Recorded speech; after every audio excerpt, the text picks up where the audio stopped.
going live. And we are live! Hi everybody! Ray, good to glad to have you. Kiko, good to have you. Trevor, good to glad to have you. Rad, good to glad to have you. V, good to have you. Light, good to glad to have you. Blink, good to this is your Final Fantasy, yeah, because Final Fantasy V. And yeah, Lady, good to glad to have you. And Naniri is good to see you, glad to have you. Thank you. Good to see you, everybody. Yeah, one of my fave Final Fantasies, and I'm stuck working. Oh well, hope he enjoys the time and gets a lot of mileage out of the job system. Well, on the bright side, Trev, you can always catch it later, but yeah. Gala from Friends Party Time, yeah. I ran lots of 4-job fiestas to know way too much about this game. It's surprisingly addictive. Interesting. We've been playing it in several vids, Trevor, no worries. Yeah, exactly, Blink, yeah. Good morning, lady. Okay, Naniri. My friend, are you ready to start Final Fantasy V? We are indeed. Do you have any anticipations about how you think this is going to go? Do you think this is going to be on par with 4, better? I wouldn't imagine it to be better. It could be. Could surprise me. I have played it before, but a while ago, and a lot of the details elude me. I think it might be about equal to 4. Yeah, I think the real question is, will the job system fundamentally be interesting enough to supplant 4 mechanically, and then narratively? From what I remember, this is a much more tighter group of people, so maybe that less sprawling nature might allow for some good character development. I do think that mechanically it might have the heads up over 4, but it might lag back a little bit in terms of story. Definitely. Levi, good to glad to have you. Ray, good to glad to have you. Okay, well, let's get it going.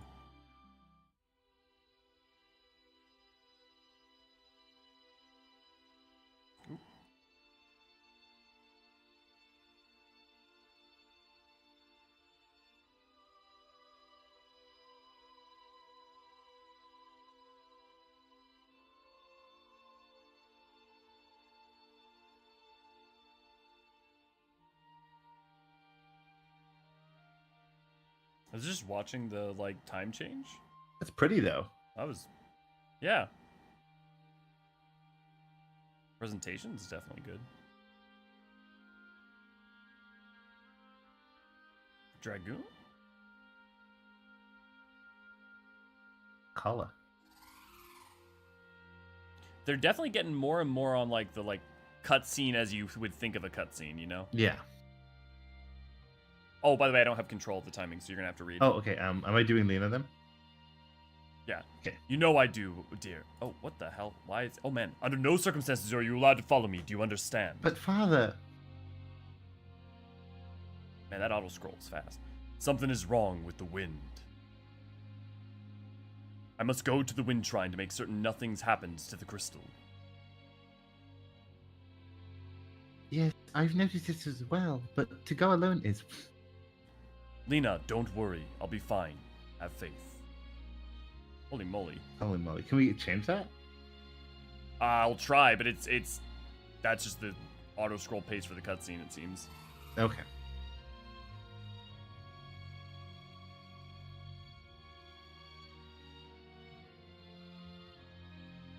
Also, King Tycoon. Oh, okay. Tycoon reference for this game. Buddy, your wind's trying so far away. Too windy if you're close.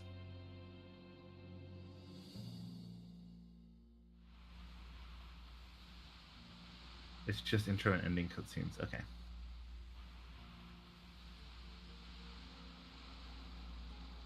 Oh, is that Faris I see?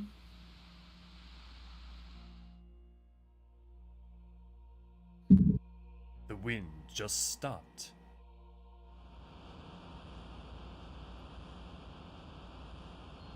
I've got to hurry. We can sort out more voices later, I think, for in the short term. I'll just read them. Yeah. The wind stopped, Father. Oh. I'll just read them just because it's going so fast. Okay, fair enough.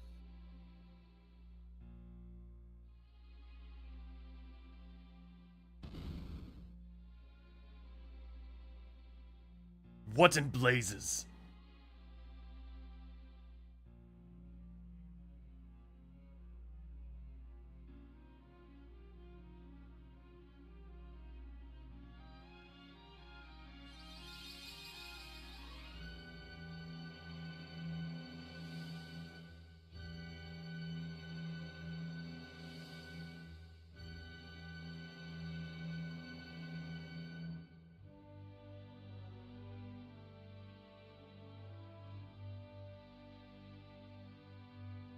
I'm loving the music. The music's nice and atmospheric, yeah. Yeah, Zenro, I'm sure that Elliot will be going over the FanFest stuff, definitely.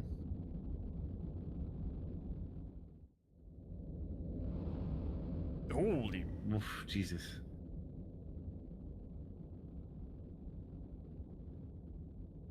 Oh, you like the boss theme, Rag? Me too.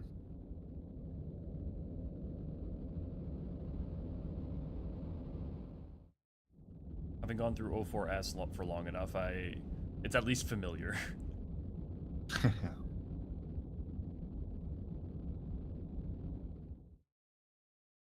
Oh, it's all coming back to me now. Okay, let's see if we can turn on. There we go. Configuration, battle messages, battle mode, battle speed. Oh, cool! You can change battle speed. Huh. Looks like, yeah, it doesn't. It looks like there's only an option to change battle auto scroll. So for cutscenes, if it's auto scrolling, we're just gonna have to go fast. Okay, fair enough. See, according to Rag, it's only the beginning and ending cutscenes. Cool. Hope you enjoyed the story. Thanks, Treb. Why do you keep your wind shrine so far away? To keep him probably remote and safe from other people intervening, right? Then Ro, glad to have you. I think you have control over text speed for most of the game, just those enter. Okay. Yeah, we definitely will go over the FanFest stuff, for sure, Zenro. Boss theme in this game is one of my favorites. Is his head on fire? No, there was a fireplace. The music, you said the music's a bit quiet for you. I can fix that. I had to turn it down so I couldn't hear Naniri, but I can shift that. There you go. So wow, we're starting out with a chocobo right away. I mean, hey, like, it is.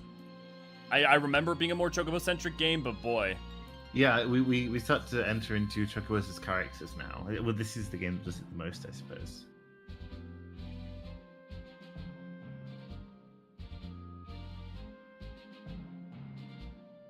Okay, we have full control over the text. Okay. Tycoon Meteorite. Boko, wait here, okay?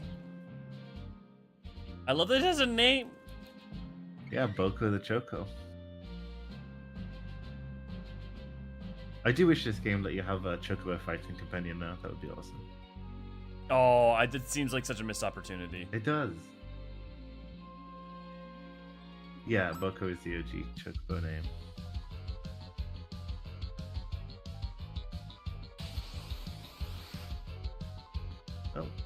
Ooh, this is a very disturbing goblin design.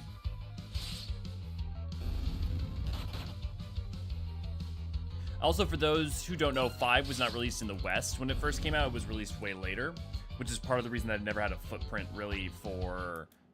Like, it didn't have... It and 2 didn't really have cultural impacts, I feel like, in the same way. Yeah, I definitely think so. When I think of 5 and 6, like, 5 and 6, the difference is night and day. Yeah. So it was 1, 2, and 3 was 136, right? No, it was 146, I believe, if I'm not mistaken. But I think that's probably why some of the ones that like people don't remember as much here, or maybe it was 346. It was what? I'm forgetting everything. Let's look it up real quick.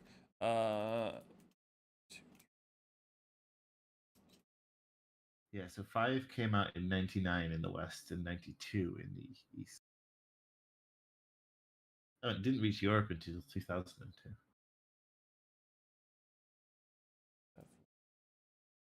On the SNES. Yeah, FF1. Yeah, FF1 was FF1. And then 2 and 3. Okay, yeah. Hey, are you alright? Yes, I believe so.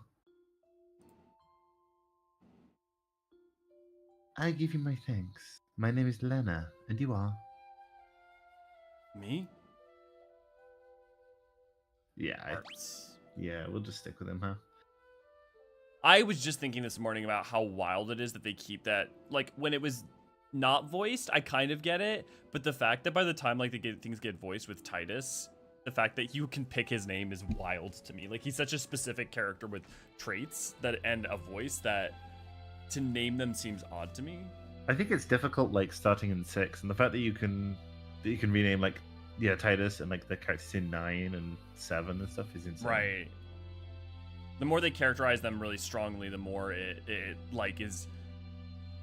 Why would you allow? Like, it's clearly not a self-insert, you know? Right.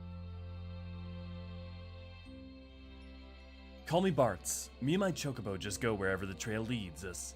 Ah.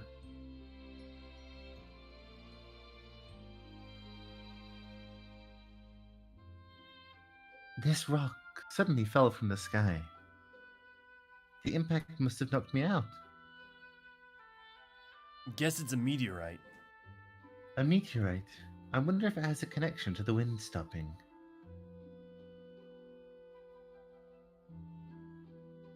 Again, I give you my thanks. I wish I could do something more to show my appreciation, but I really must go.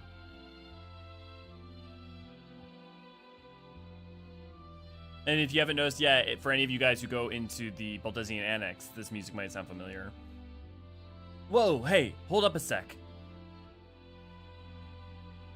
But, did you hear something? Huh?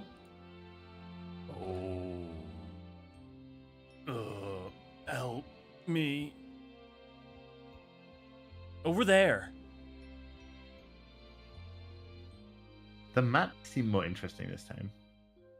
Yeah, well, and also it's interesting to me, like, you know, already such an emphasis on like meteors or comets. You know, you think I feel 4 is the first time I feel like it really gets it's like an import, and then we have this here, and then we have 7, right? So it continues to be a recurring thing. Yeah, definitely. Are you all right? Where am I? Oh, my aching head.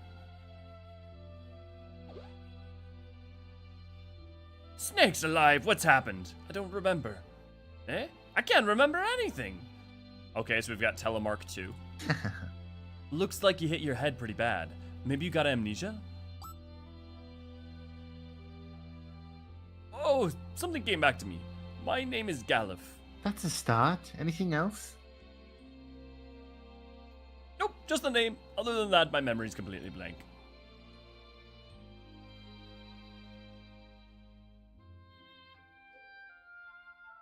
I'm very sorry, but you must excuse me. I have no time to waste. Where are you going? I must go to the Wind Shrine. The Wind Shrine! Now that you mention it, I'm pretty sure that's where I was headed. It's decided. I'm going with you. But...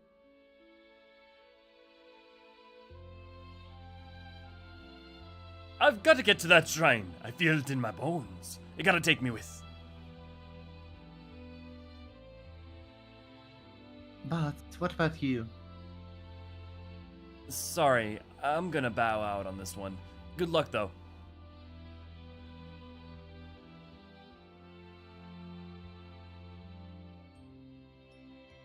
But, thank you again. Farewell. Godspeed and all that whatnot.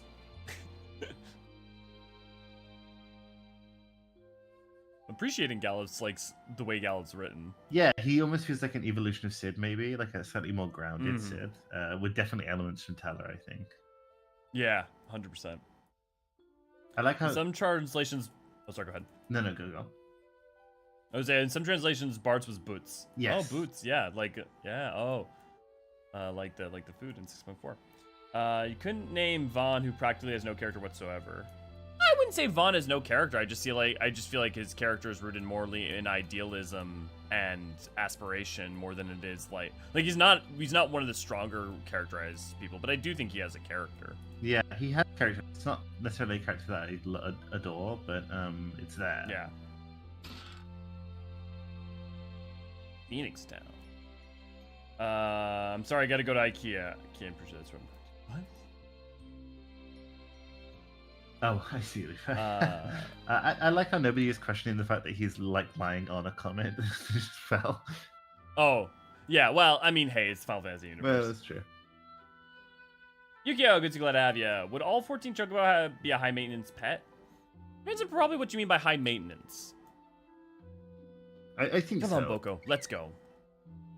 I feel like probably no more maintenance than a horse, but if a horse is fundamentally high maintenance because it requires semi-regular maintenance, then yeah.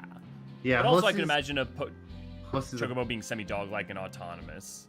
I suppose so, but horses are also like technically they can be autonomous, but they're not really. Like they're so expensive. Did you just throw him? I think. Ow! Boko! Bad chocobo! What are you doing? Stopping like that. Now don't you give me that look.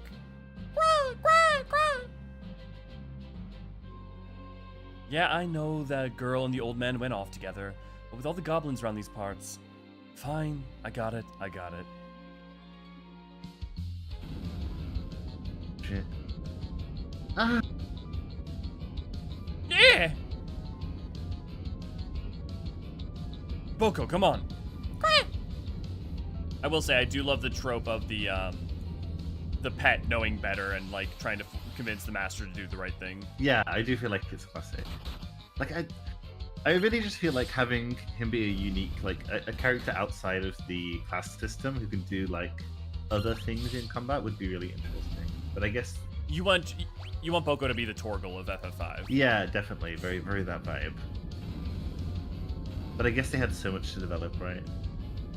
Mm-hmm. Ah, these are fast goblins.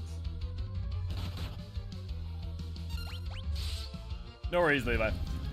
Light. Horses are sort of high maintenance. Definitely agree with them being expensive. Definitely. It's practically running joke in the question. Oh yeah.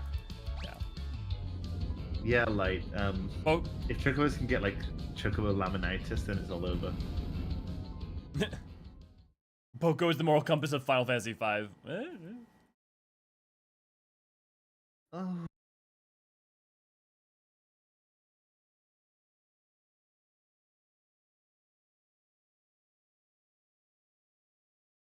Good morning. Bye.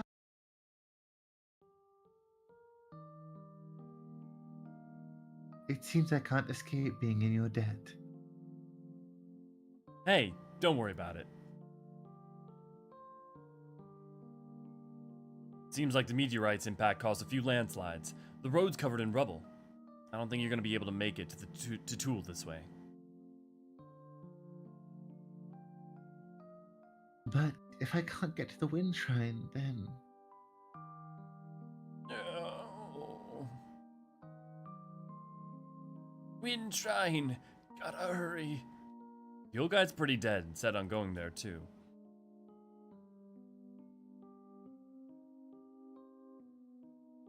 Alright, I'll go with you and personally see to it that you get there safely. oh, really? Yeah, you know, my dad always wanted me to go out and travel the world.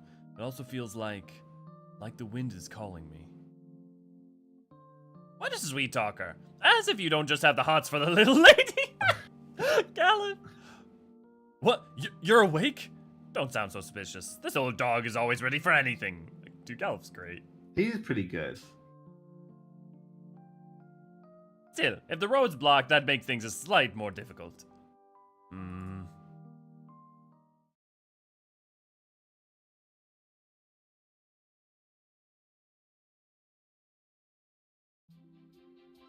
I won't give up. There must be a way to reach the wind shrine.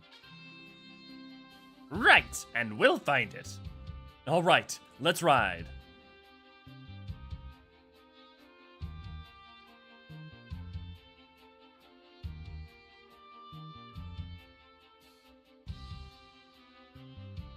So A small party of yeah, sir, go ahead. 4 had some pretty respectable like party banter, but I feel like it's in terms of the interpersonal writing in this game, it's already a little bit of a step up so far. Yeah, I definitely agree. I also feel like one of the things too is that, you know, we already have 3 party members. We're getting into the we've got the immediate mystery from the cutscene, and then also the meteor, and then we're doing we're going. And I mean, like 4 I think succeeds in doing its cutscene and then getting us into like the village of the summons, right? But like you're not doing. I mean, I guess you're doing somewhat interesting combat with Kain in dealing with the Mist Dragon, right? But like, I already feel like we haven't even gotten to the combat, so I'm kind of ahead of it. But I'm liking it very much already.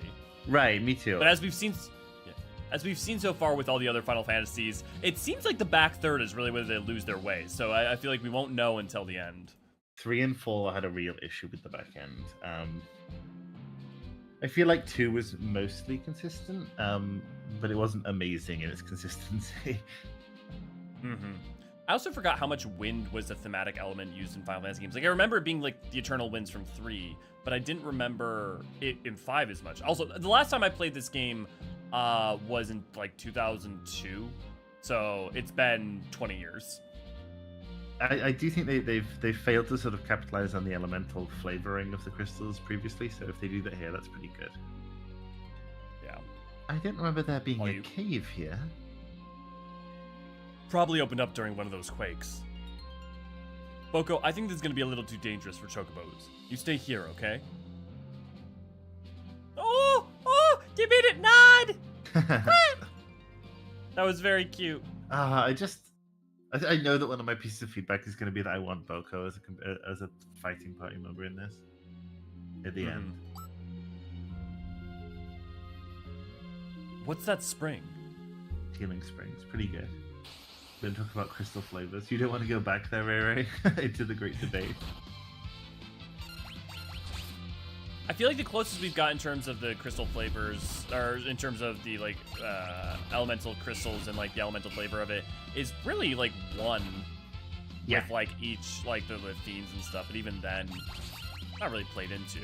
Yeah. Actually, 14 might be the strongest for that. Yeah, it might be actually, because even 9 doesn't do it super hard.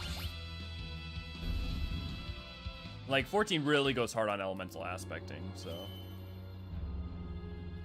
Yeah, but I suppose obviously they're not divulged from crystals, because crystals are the most common sort of, visible appearance of them, but it's such a different type of crystal. Yeah. Love the party in the managed game. Infinite gets you glad to have you. 4 party members, don't forget Boko. Yeah, his original name is Boots, and given his hometown is Licks. God damn it, Trevor. Let's feed Boko greens and bring him out for 30 minutes. Yeah, most people love the back end of 6. I'm really interested to revisit it. Yeah, I'm a big 6 fan. Oh, I see a pirate, which means I think one of our new party members is up there. So, I will say, the sprite art on the enemies is more daring so far in these games, but not necessarily as endearing. Not necessarily as good. I think that is a perfect encapsulation. I really appreciate how daring it is, like the level of detail they're trying to go for, and like these more like specific looks, and like these more like creature-ish looks that are not quite as cartoon, but also still like, yeah. No, I think you put it perfectly. I'm not sure it's for the best, but I'm glad for the change. I'm really glad they're trying it out. So that's how you get in. I wonder if this inspired Sastasha at all. Oh, that's an interesting point to bring up, actually, isn't it? Like these, they almost look like a bird's.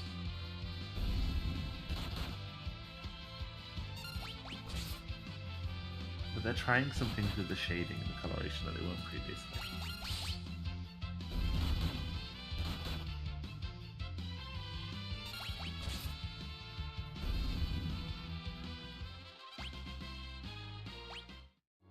You know, I'm kind of sad. I feel like the Final Fantasy V battle music never gets doesn't get used very often. I suppose not. We haven't really encountered it. Like, I mean, I guess we have, but I think it's just so timeless that you never get sick of it. Maybe. Look at that.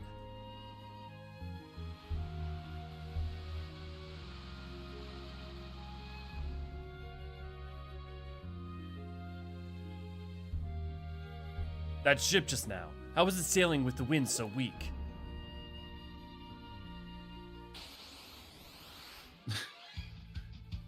Stroper. Yeah, we do get the boss theme, Rag. Yeah, I just mean like the main, just normal battle theme. Stroper's gotta be German, right? Probably. I have no idea what that's referencing. This mobile in Central Shroud called Stropa. Oh. Well, that's cool that it actually lets you walk out there a little bit, even though it doesn't like go in your... Actually, you know what? I wonder if there's any interesting enemies that pop up here. So Stropa's appeared in 3. Okay, so this is the first one. I'm always fascinated when we find enemies in this that like either aren't in anything else or like are in 14 but you never realized it, like whatever those crystalline dudes that we found in 1 and 2 were that are in the first, that I'm like, wait, that wasn't just a random thing they came up with. They're in Fire Sirius, aren't they? Yeah. I'm talking about the guys that are in the first on Mount Gulg, like not on Mount Gulg, but in the northern area of Calusia, and they're like made up of like 1,000 different like stalagmites, yes. Not stalagmites, but like long crystals. Yeah, very alien looking. I know which ones you mean. Yeah. It's a Stropa gets its name from a Storopa, a variant of the Ropa enemy in Dungeons & Dragons. Okay, cool. Dude, this music reminds me of some of the music in Lenosia. I see that. I definitely see the Sastasha that you saw. This is the pirate hideout. Meaning the ship we saw must have been a pirate ship. I wonder if they might give us a ride. I think the only ride they'd be interested would be a keel haul for all 3 of us. Yeah, you can't ask a favor from a pirate. That's why we'll just sneak on and steal their ship.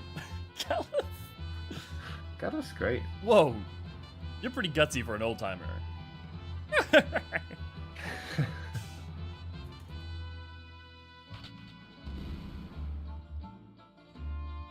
Did I open up?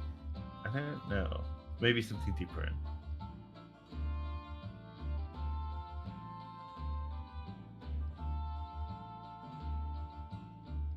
So I think Faris gets a lot from the companion in 2. The pirate lady. In fact, I think they're pretty much one-to-one almost in certain ways. What was her name? Yeah, I was about to bring up the level to which I was already getting those 2 vibes from what... Yo ho ho and stuff! Time to cast off! How are we gonna pilot this with 3 people? Layla, that's it, Layla. Layla, yes.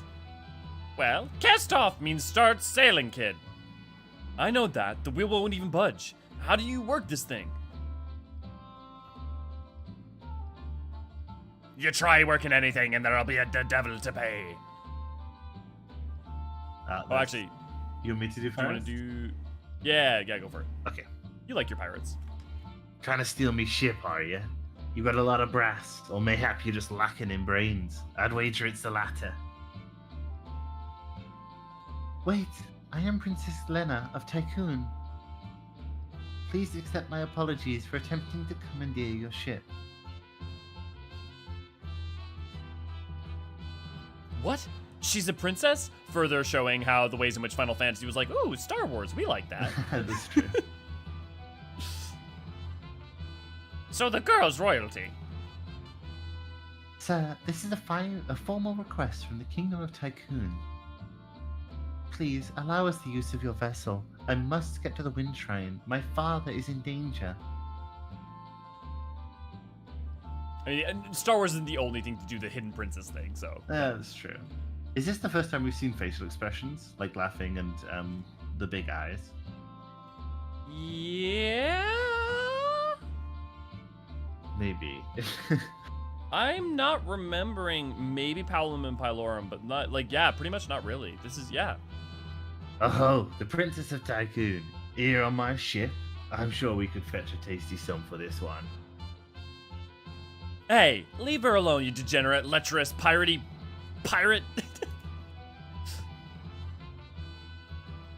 I beg of you, please. Oh. That pendant.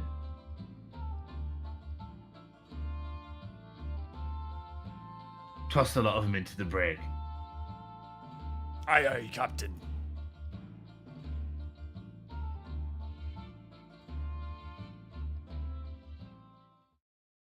Yeah, no, right. Yeah. That makes sense. Actually, I kind of always imagined 14 Galuf as kind of like a roguey type guy as well. I mean, Eureka kind of implies that, so I feel like that's not, and the fact that the Baldesian was so apart from Charlian, and the way in which he apparently was friends with Montaigne and Louis Soir and Matoya, I mean, that would fit the bill. She's part of like Um, the rogues gallery yeah. of the what's it? Well, the Baldesian, the students of Baldesian, or No, the or whole or the just general Charlie and like those four. I want to see like an anime about them yeah. in school together. Dude, that would be so good. Also, I mean, it kind of also explains Kryle's like wit and humor too. Um, but man, yeah, the characterization I think in this is already, I would say for me at least, league stronger and more interesting than 4. Yeah, four definitely did very well compared to its predecessors, but this is doing sort of subtle ways. The writing's a little better, the animation's better, stuff like that. 4 is like very I know it literally ends us with us finding a demon spirit on the moon, but like in like a lot of ways its narrative, it like feels like conventional, even if the plot's kind of like weird fantasy science fiction. Like the actual like character beats are very conventional, it feels like. Yeah, yeah. Whereas like, yeah, and interactions. It feels almost like they took lessons from two and from three and four and melded them together. Yeah. In a way that worked, definitely worked. I enjoyed four, but I'm Yeah. seeing some. I would even venture to say that some of the animation in here is better at characterization than it is in 7. Yeah. It's also worth remembering this was 4 was the first one they did on the SNES, so they were probably learning it, and by the time they like better understood all the hardware that they had and how they could take advantage of it, 5 I think allowed them to probably like really step up their game, for instance, with a lot more access to a larger palette of animations. Right. Okay. Well, this is a fine how do you do. What genius came up with the idea to steal a pirate ship anyway? Look in the mirror, Pops. Oh, my aching. I can't remember a thing. And your amnesia oh so conveniently returns. Still, can't believe you're really the Princess of Tycoon, Lena. I'm sorry, I didn't intend to keep it a secret. It's not that big a deal, but if you're the princess, why were you going to the Winter Shrine all alone? My father is there. He hadn't been gone long when the wind dropped to almost nothing. I just can't shake the feeling that something terrible is happening. I slipped out of the castle and headed for the shrine, but then that meteorite fell and you know the rest.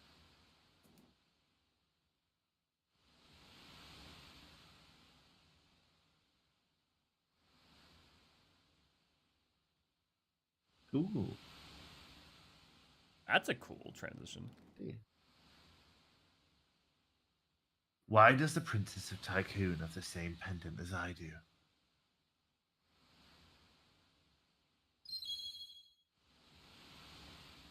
She said her father's at the Wind Shrine. Look to your hair color. Your identical hair color. Prepare to cast off, lads. Set a course for the Wind Shrine. Aye, aye, Captain. Hey up. Yes, Yukio, if it's something that hasn't been released yet, please.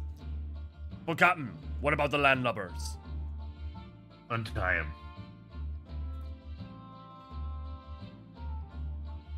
Sometime today would be nice.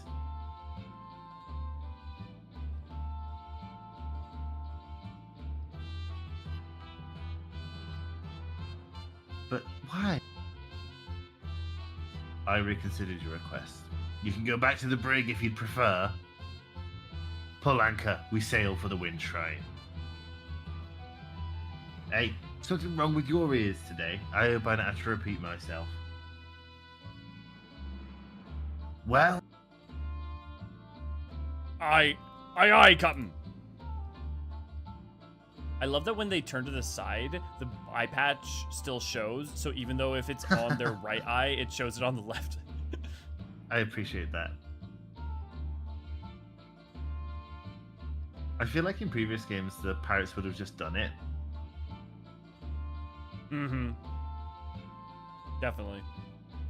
But the wind has stopped. How can the ship move? Full of curiosity, aren't you, lass? Sildra, come up and say hello. I forgot about this. This is so cool. I have no memory of this. Oh, that is...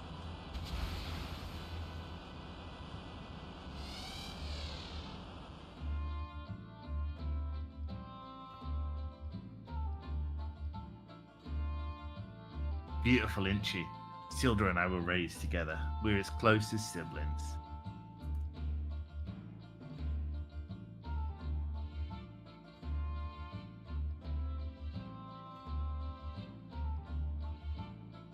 Alright, we're up.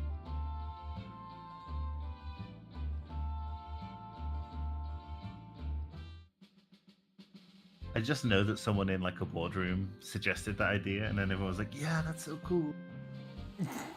I feel like that's how a lot of the early Final Fantasies got made, knowing the teams. Yeah. Shall I sail to the Wind Shrine? Yukio, I don't know much about Haunted Chocolatier, but I like Stardew Valley, so maybe?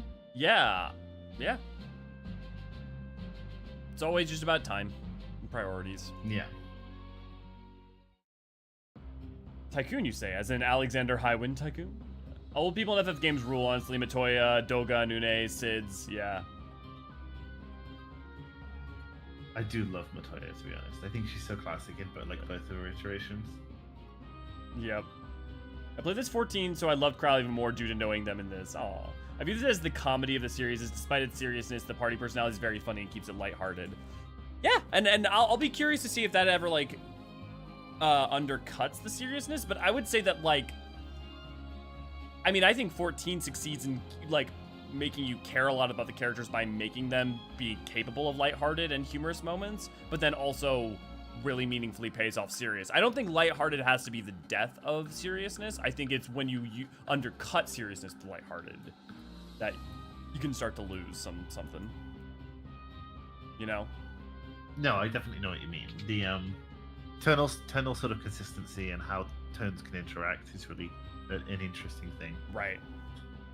The fact that Y'shtola does Froth and Foam does not necessarily hamper Endwalker. However, if she had done Froth and Foam while in map 6 of Endwalker, it might have undercut it a little bit. Yeah, I would say so. Princess Lena! What's happened? Is everything alright? The wind suddenly stopped, and now monsters have overrun the shrine. What about father?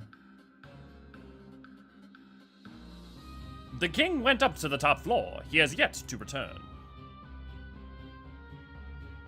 Something must have happened to him. The crystal's on the top floor, right? Won't hurt to go up and take a look. Varys, you're right, come on.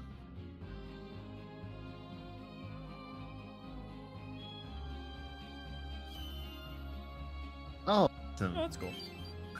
Oh. Oh, hey! I will always be a fan of giving random NPCs items to give to people. The crystal amplification machine suddenly stopped working. The crystal upstairs is controlled by a machine that amplifies its power. Oh, interesting. Is this like giving it, Forest serious vibes to anyone else? Like the fact that it's like this? Yeah. Oh, yeah. I mean, it's more like ancient ruiny, but just like already, something about it feels. I definitely, I know what you mean. Yeah, like the machinery and the tower nature and. Yeah, right, and the fact that it's like this big crystal of energy up at the top and stuff. Right. I love when NPCs have items in games because one, it feels like a goodie, and two, it makes you more like interested in talking to random people. Yeah, a few of these games have done somewhat a poor job of making just sort of background NPCs interesting. So I'm interested to see how it evolves. In fact, I mean all of these games so far. So I'm interested to see how this evolves then. Yeah, I think the problem with that is that, especially in something like 1, when like randomly some NPCs will have very important information, but most say absolutely nothing. Right, exactly. Hooray for standardizing places you can use tents and saves.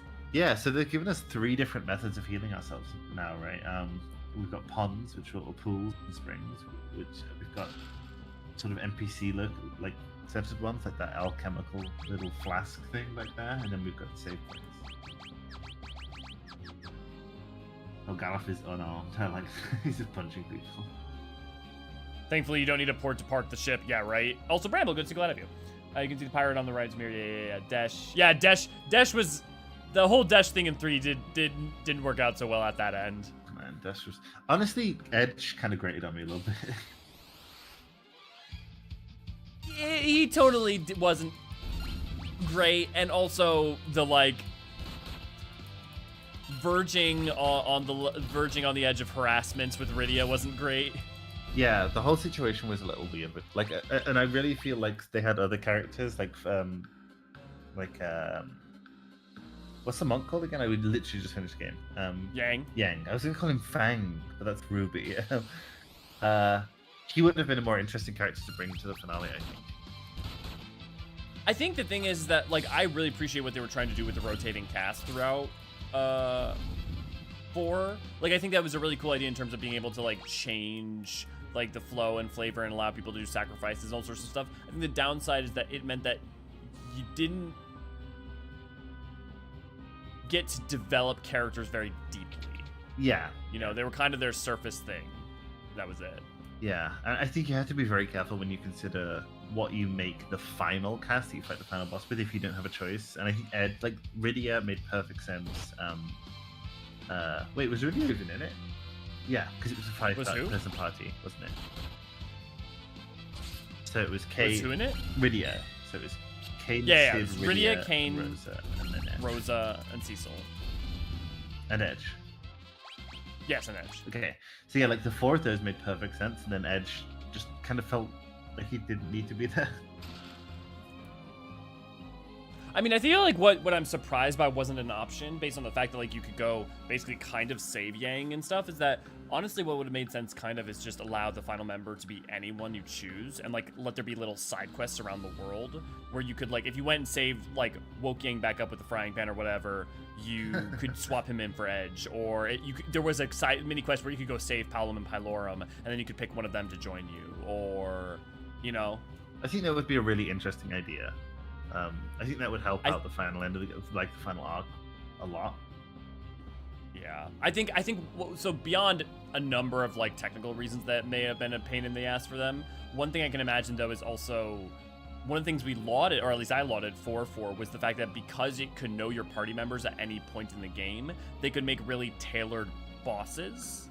They could make like really tailored fights because the tools you would have access to were known, right? And so on the one hand, if they did that, then it would be a little harder to design the final boss in a way that wasn't very general. Oh, according to Levi, that's exactly how the GBA version of 4 worked. I did not know that. Yeah, the remake I remember. That's what I thought. I thought not a remake, but the like later versions I thought actually allowed for that. I thought I remembered that, and then when we were playing through and that wasn't a thing, I was like, well, maybe I just misremembered that completely. Okay, so that was a thing. Okay, that does in one version of it. Yeah. Look at this big silly bird. If it's a zoo, then I'm gonna be like, okay, this straight up is Pharaoh serious. Oh yeah. This guy's not playing around. Wow. Wing Raptor. Cool sprite. It is, yeah. That neck looks like flaming lava. Yeah, it looks like a phoenix, right? With the like cinders on its wings and stuff. Neri. Now, when you say that, I have an objection. Because you said phoenix right. Oh, okay, fair enough. I'm sorry, that was very dumb. No, I appreciate dumbness. It's okay. Oh, okay. So, can we wait? Is there a wait option? I'm assuming so. Well, we can always defend. Ah, yes, defend. Okay.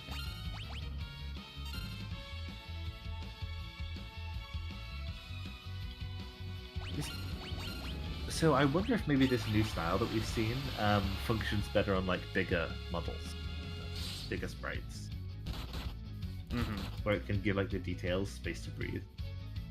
I think that's a big part of it. Oh man, I'm taking damage. Is that gonna take me out? Ooh.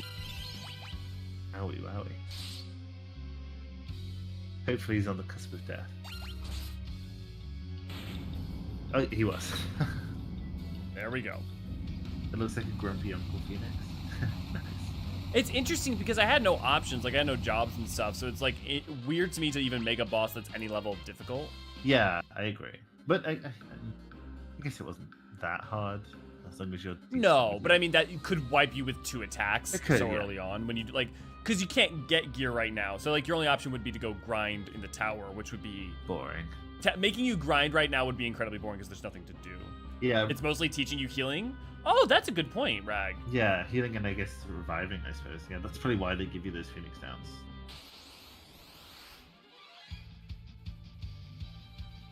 Oop, I have to go back down to the ground. Manny Wizard. Magic stick. Okay. Look. That wizard's design looks familiar, but I could not tell you why. Amon. That's what Amon looked like as a kid. Edgy teenage Amon. Who's a juggalo.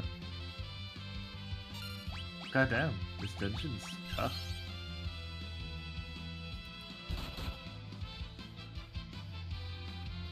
Rydia, good to go to have you. Oh, hi, Rydia. You just missed the game that you were in.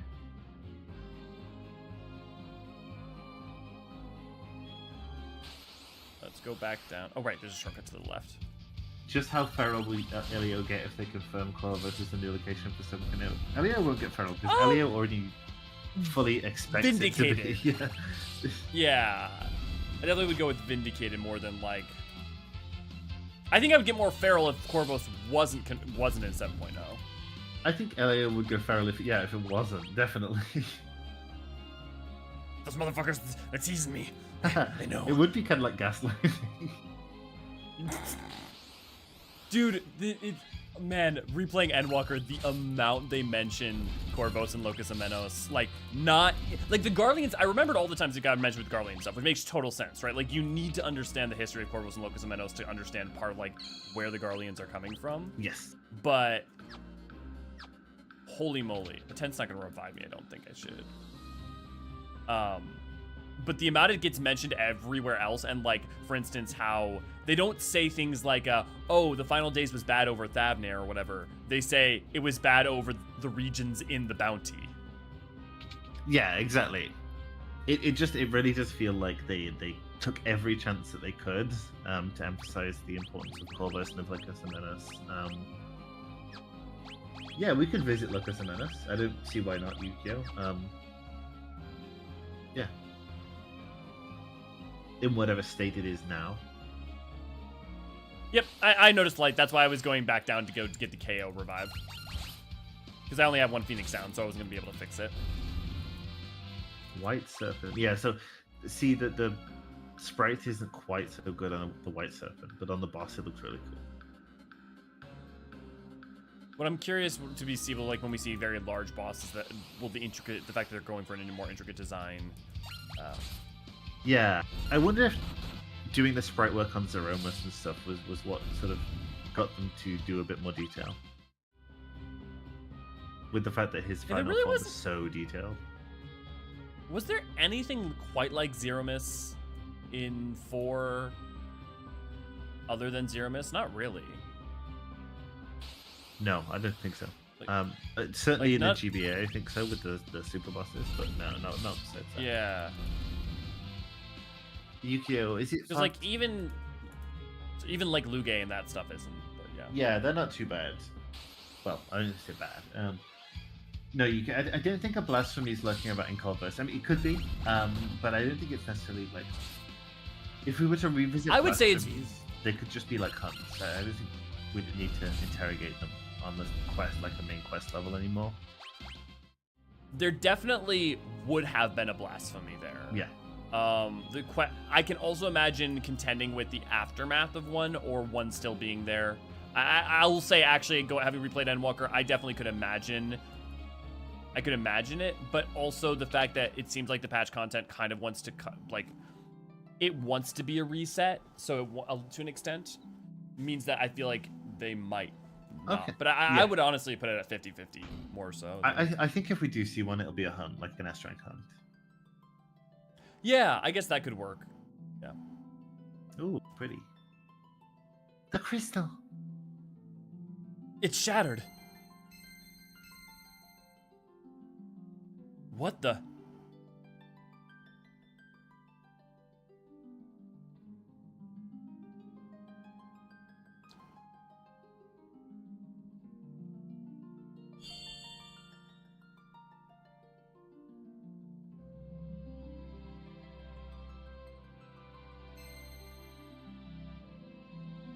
Courage, the essence of flame. Okay.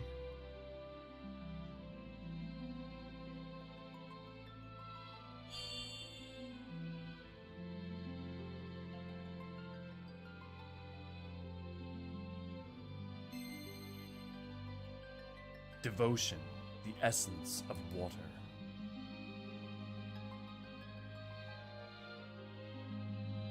Gallo's gonna be Earth, right? I suppose 4 had like the elemental crystals, right? But it's not like there was a huge tie between the element and the place they're from. Yeah, the crystals were somewhat generically done, and then they had like the anti-crystals, whatever they were called. Hope, the essence of earth.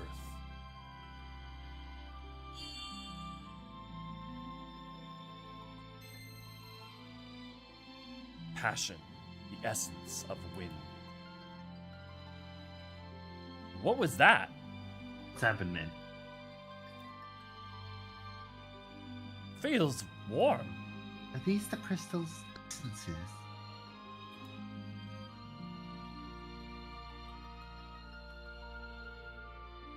No. Oh. Father.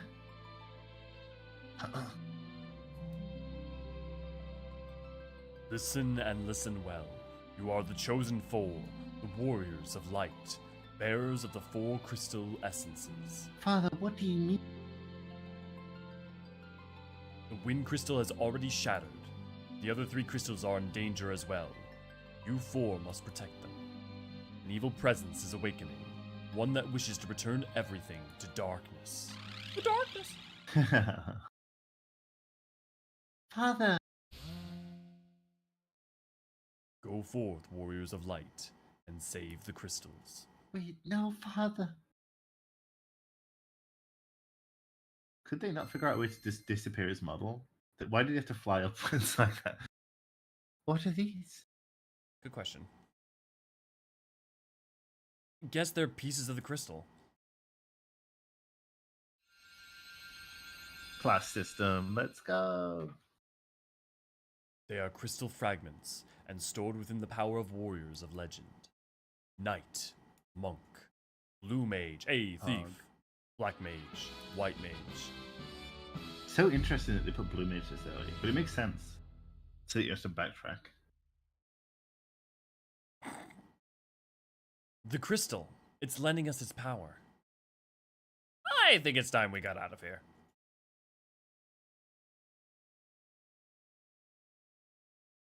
Lena. No. The jobs came from crystals in 3 as well, lady. There should be a warp panel behind the altar. I think what Lady's getting at, and I actually kind of get it, is you remember the fragments of crystals each, according to it, contained like heroes of legends, memories, right, and abilities, kind of like is what it's applying, which is more directly like soul crystals in 14 than how it worked in 3, where it was just you were granted the jobs by the crystal, like the singular crystal you were. You know, like this. If you think about like 3 is the starting point and 14 is the end point, 5 is is like the midpoint between in terms of like the flavor. That makes sense. Okay. I do wonder how the handle managed to stuff. Maybe I'm biased, but I feel like Triad and Coils give you a lot of insight on the content. I I feel like that's only because we're so blind to so much of it. It's like saying, okay, if you knew Ifrit and if you knew about like Ifrit and the fact that, not even that, no, like what even would be a good example of that?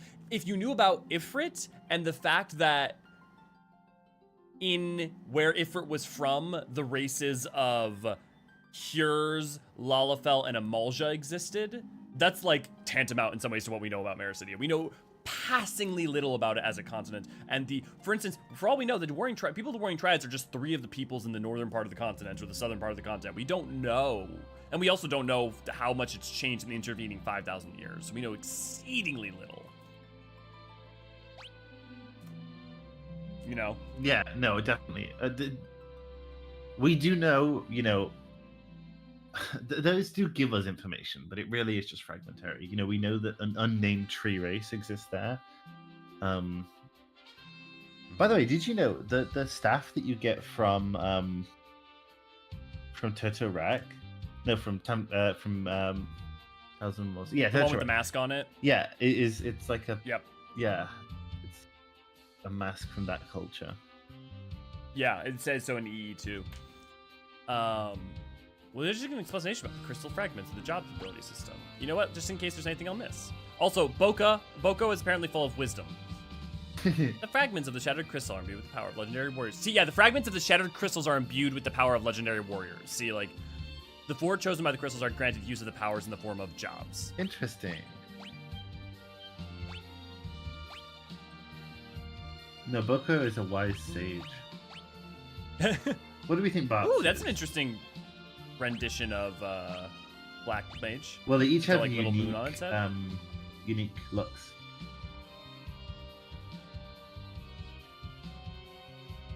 So each character has it's like 3 remake, but they did it in the 2D. Oh, okay. So that's cool. What do we think we're gonna make Bards? I feel like he's a knight. I would say knight or thief. I know thief has a lot of really useful skills. I feel like Faris is thief vibe, so. Well, I guess so.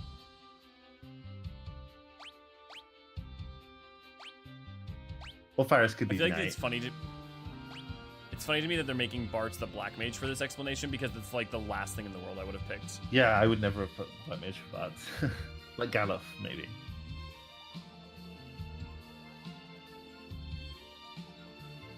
Oh, Thief lets you automatically see invisible paths.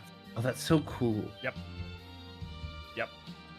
Find path. It also has a speed boost for the overworld. And flee. Nice. That's awesome.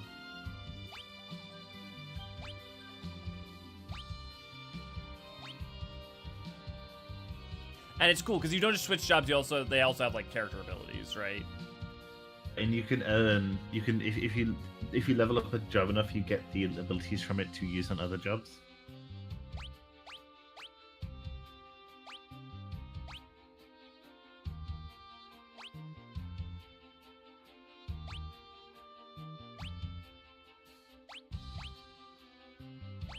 I wonder, was this in the original, the like tutorial?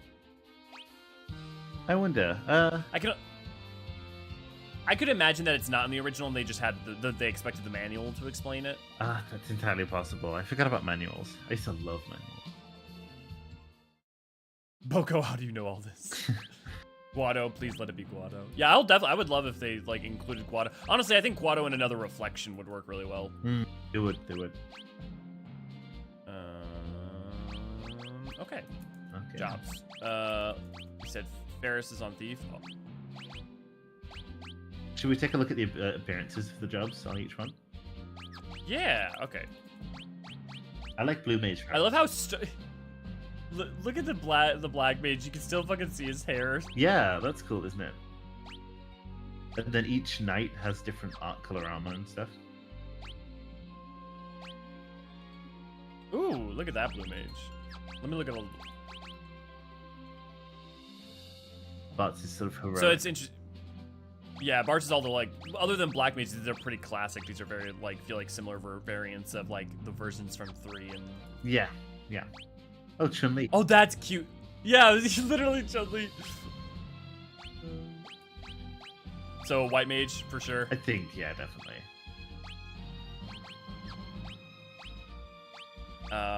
I'm thinking monk for Galuf because the idea of Galuf shirtless to me is hilarious. Okay, yeah, I like that. We're definitely gonna use more blue mage later for sure. But I'm just thinking in the short term, you know. No, yeah, I know what like you mean. kind of what's traditional. Okay.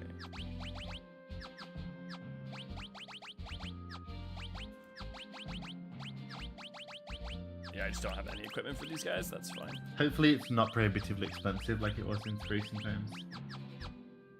Yeah. Okay, let me. And we got a lot to explore already. We do, but yeah, we do. But I don't feel lost necessarily. No. I feel very much like I have a sense of where to go next. Yeah.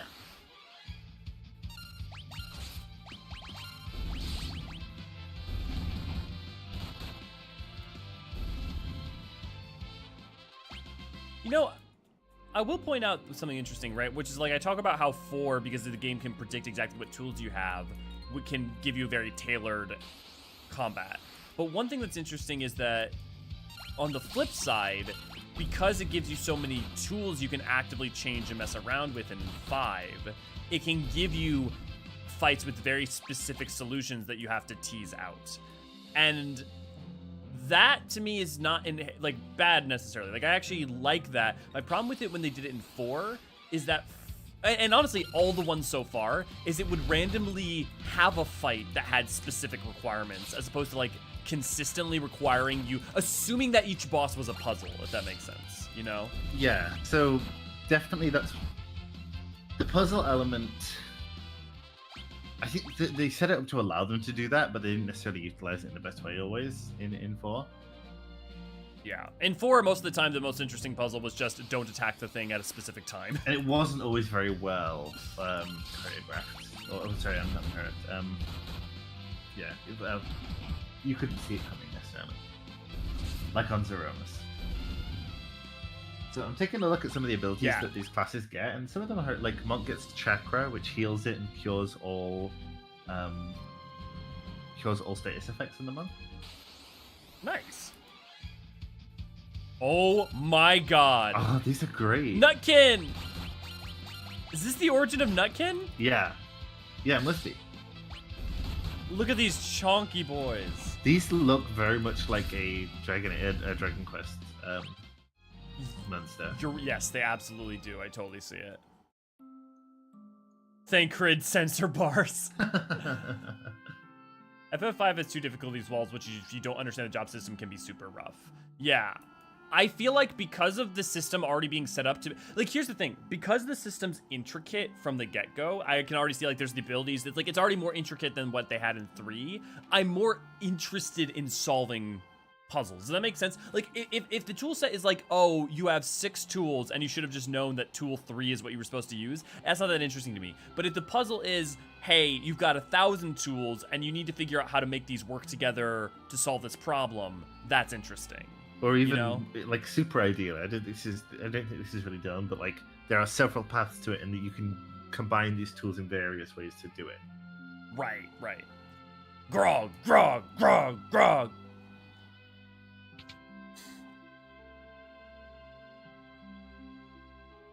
You know what?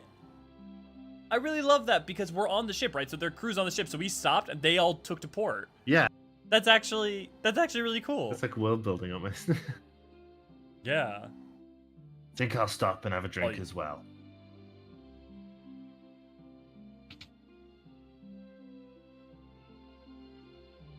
That genuinely look really cool. Yeah. Nutkin or Cupid's still not my favorite enemy yet. Well, I'm interested to see what is, Rag. At the same time, this game can be beaten with 4 jobs only in Fiesta if you understand the game, so knowledge overall. Yeah, and if the game consistently is a game that prioritizes knowledge, then I'm frustrated when it's like ambivalent and all of a sudden I'm playing a game that is played differently, you know? Yes, no, I definitely got what you're saying now. We need to go to the gear shop and get our boys some stuff. Yeah. Let me take a look what we can equip. What can I do for you? Ooh, I got spells. Provide that. I suppose there's no point us buying black magic spells. Well, we're gonna need them later. Yeah, that's true. Oh wait, once I buy them, they just permanently bought? I think so. Is that how it works? Oh fuck yeah. We don't just have to like put individual ones in, I hope. Oh, I hope. Oh god. If that is the case, fuck yes. Permanent in 5? Yeah. Oh! Thank God. Glory be. I mean, to be fair, to an extent, I almost at that point, why have us buy them? But whatever, man. It's an RPG. Don't forget about me. Okay. I love that he comes in just so for when we buy equipment.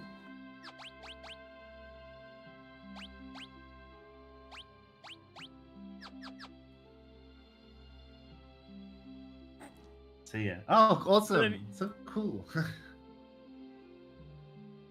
I have no idea if this is true. I know very little to nothing about the development of this game. I wonder if they had a lot more time to do, either more time to do polish or just because they didn't have to figure out any of the new hurdles like they probably would have had to for 4 switching hardware. I wonder if that allowed them to do a lot more polish-like things. I suspect the hardware issue is a big thing. Oh, Varys is back. Oh man, everything's really reasonably priced. Thank God for that.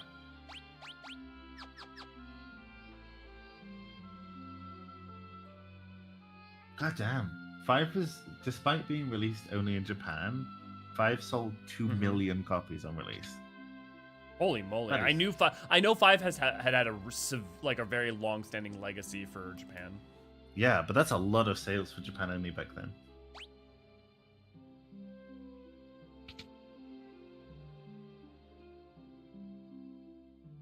Urns and chests like these sometimes have goodies inside. Why don't you have a looky-see? Wait, are they literally? Is this a tutorial house? Keep an eye out for secret passages. Try walking through the wall to my left. Okay. And then he just explained that thieves have find passage. Oh, this is... This is convenient. This is nice. I like this. Saving the game is something you should do often. Then you'll always be able to pick up... Yeah. Ooh, you can harm ghosts and undead with recovery magic, such as cure. Oh, so... Oh, and explain it. The humor in the party banter was written by Yoshinori Kitase, the guy who did Chrono Trigger. Oh, yeah. That explains a lot. Mm. I definitely feel some... I don't even want to say Chrono Trigger vibes, like, overall, but I definitely can see the writing being by... Hey! Trap chest. Okay, this is cool. I love this because it's like, okay, this is very optional, but also this exists in a place where you would meaningfully think to check it out at the same time. Yeah. Yeehaw! Sometimes monsters hide in treasure chests. Try to be more careful from now on. So the class system in this game was headed by Ito. So there's some like real big balls behind individual systems in this game. Oh, hey, they have the hold the left and right bumper. I don't know what that would be for PC, but they have a hold the left and right bumper in order to flee thing. Is that first done here, or was that done in 4 too? They didn't tell us if it was. Yeah. They had so much pixel art done, it probably gave them considerably more time. That's an interesting quandary, but like so much of it seems like not reused. I mean, there are stuff that is reused, but also this is the pixel remaster, so there may be things that we're not accounting for. But yeah, it could be. Although most of the pixel art was done by, like a lot of the character pixel art was done by, I'm forgetting her name, but like the person who did the pixel art for most of like the early Final Fantasies still I think works at or with Square. If you look real close, you're a fetching lass, Lena. Okay. Take a load off and drink up. Captain, so dreamy. Jesus. Reminds me of that Lalafell who's dreaming of Raban. Yes, I see that.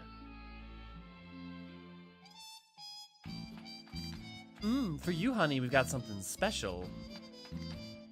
I love that they always use some sort of like classical piece of music. Yes. Yeah, I do like that. We've got some flamenco.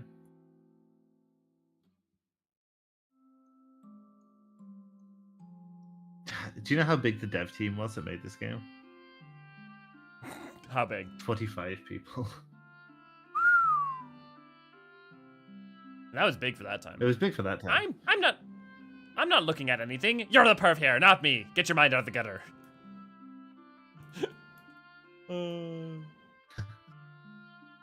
Just so far, there's just a lot of charm. It's very charming. I think it makes sense looking at the writing team. Looking at some of the people on there. Like Sakaguchi was in charge of the writing as well. Interesting. Hold on, I'll go check on him.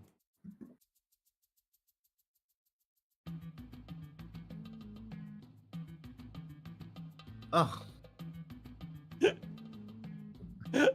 Bards, what got you that goofy look on your face?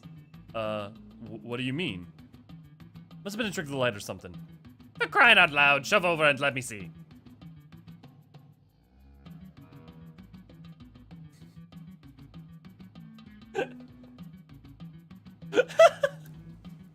Great Caesar's ghost, just gorgeous. A beauty for the ages.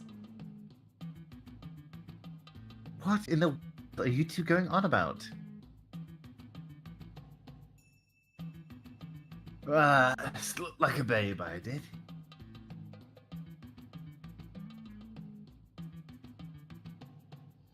What are you two looking at? Get hold of yourself.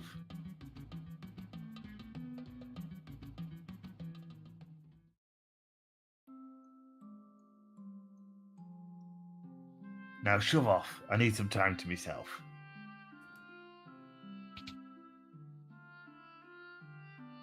It is charming. This game is very charming. Gallup reactions to Lena's are different. Oh, interesting. Yeah. The scene. Yeah, it seems like this made me love FF5. Why is it an archetype that the main character usually has a sword or blade? I think it's just more relatable. I think it has to do with a certain amount with history. So, for instance, historically, swords are actually way less of effective in more situations than like spears or pole arms or like. But the reason that swords were really important and powerful is that they were symbols. Swords are very powerful symbols, and like part of that is because of availability, right? It was much more expensive to have a sword than it was to have a spear, so they could be symbols of office and power. And then I think that also filtered down into general fantasy archetypes of like, I mean, you think about things like Excalibur, right? Like in you know, I think it definitely came from a place of that, and then that filtering down into the mythic, and the mythic being like, you know, represented in pop culture, and then that pop culture filtering into like what we think like of like, you know, you think of even of like Anduril, right, in like Tolkien, and how, and I think that's why swords became like enduring like symbol of fantasy, even though, you know, they're not the most common weapon historically compared to others. Yeah, it's interesting as well looking at the differences between cultures. Like in the Roman Empire, for example, every soldier, at least in the main army, had like in the main legion had a sword. With the gladius, yeah, a short sword, but still. Yeah. I'm just thinking broadly historically. Obviously, there's exemptions throughout time, right? I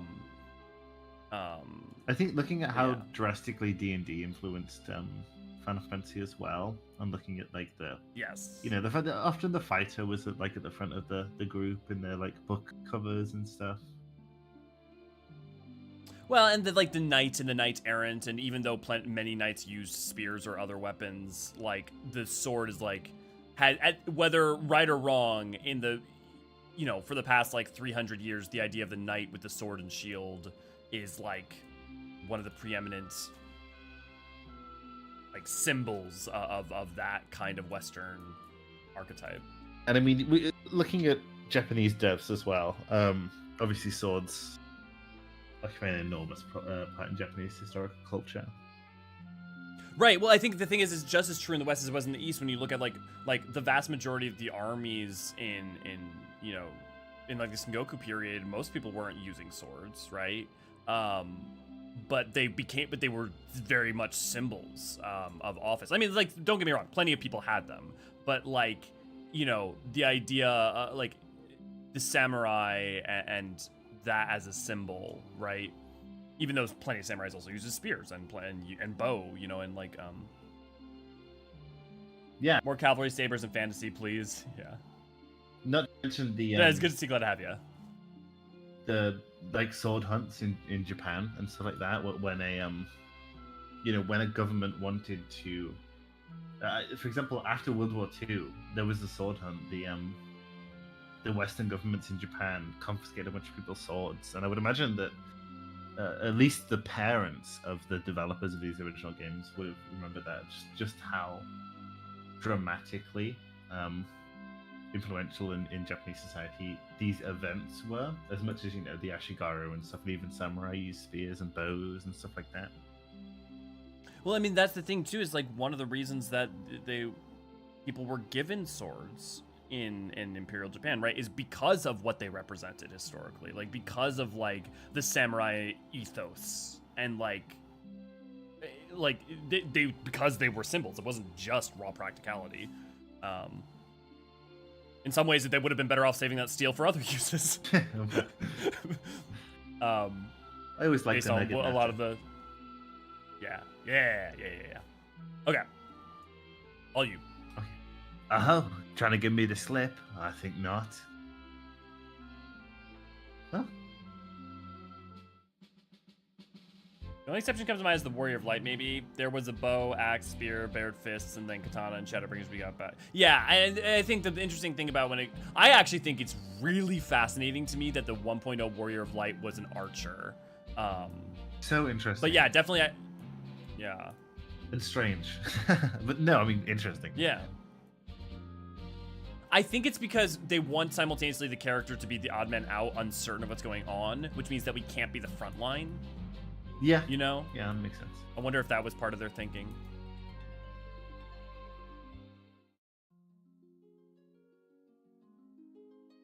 That's true. The 1.0 poster did have him. Yeah, true, with the gladiator weapon. Venice 1.0 went through, like, in development, the classes went through quite a lot of changes fairly late into the True. Like the whole class system changed. Wasn't originally it was planned to be like where having a shield was a different class that you had to train up alongside the sword. I don't even know all the differences, but I look, we all know how 1.0 turned out. So to find out that it was in some kind of development hell, I think should surprise no one. Okay, I said I knew where to go, but then I also got so caught up in talking to you that I kind of lost a little bit of the plot. So I'm gonna go check real quick. Brave Blade and Chicken Knight. Oh, that's later.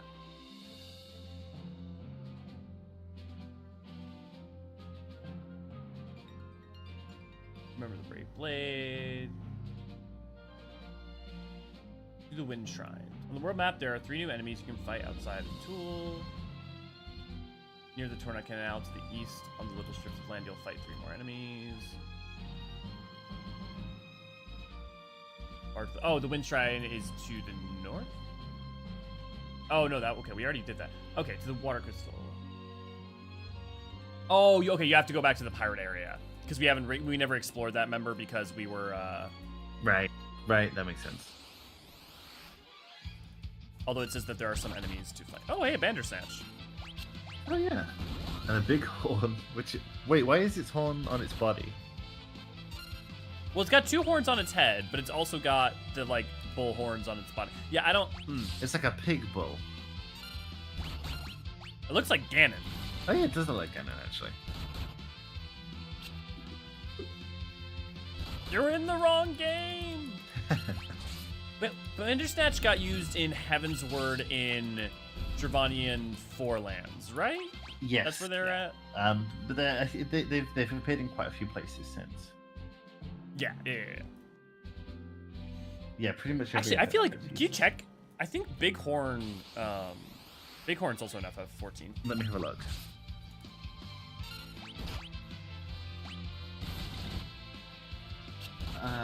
No. I mean, no, doesn't look like it. Megalotragus, yeah. No, it doesn't look like it. Okay. I don't know what I'm thinking of then. Oh god, what happened to Bart's? Bart's got I don't. Actually, oh, that was interesting. When they died, he didn't have his the job anymore. Oh.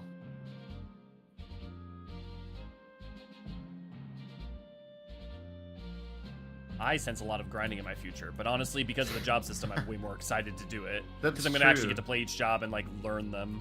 Yeah, and then you can we will get a bigger pool of things to apply to different characters as we level the job classes. Yeah. Oh wait, I'm doing this ass backwards. I should just go to the other entrance. Oh, yeah, I think I saw someone say, it might have been Lady, I'm not sure who it was, that the goblins in this look cracked out. They kind of, honestly, more than a few enemies right now feel a little bit like they're ex-enemy, but a little cracked out. Oh, actually, maybe I do have to go back through the cave. Oh, It looks like no longer open. Although it says there's a. Okay, well that's fine. Does Jack Garland count? No, he's not main series. Like if we go by spin-off games, then Vincent, doesn't use the sword. Yeah. Okay. Like in terms of mainline, Yeah. Warrior of Light from FF1 did use a sword. 2, Farron did use a sword. 3, I actually don't know canonically what. I think only Knights start with swords, don't they? Yeah. 4, Cecil used sword, shield. 5, Bart's used sword, and yeah, he has the red blade. 6, I don't know about Terra. 7, Yeah. Cloud, the mushroom. So Terra does use a sword, but she's kind of like a spell blade. Yeah. 7, obviously. 8, Gunblade. 9, Zidane uses daggers, doesn't he? Or is he classically sword? So he uses daggers and like twin blades from Elden Ring. Like when he's depicted in like art, Usually daggers, I think. Yeah. 10, Titus uses sword, Brotherhood usually when depicted. 11, I have no idea if there's like even is a canonical character for that. 12, Vaughn's usually depicted using a sword. 13, Lightning Gun Sword. 14, Warrior of Light, various. 15, Noctis Sword. 16, Clive Sword. Yeah. Yeah, so it seems like in Dissidia they take the twin blade and they just have him use 2 daggers that can join together into a sword, into the twin blade thing. Hey, those look like Boko's footprints. Don't tell me he tried to go after us. Yeah, AC, he does use twin Boko's... blades, but only like he can use twin blades. You can also just use daggers. If Boko's hurt, I riot. Yeah, oh yeah. Immediately. Celis also has runic blade skill. Yeah, but Celis isn't the main character. Well, Celis is a main character, but Celis isn't the protagonist.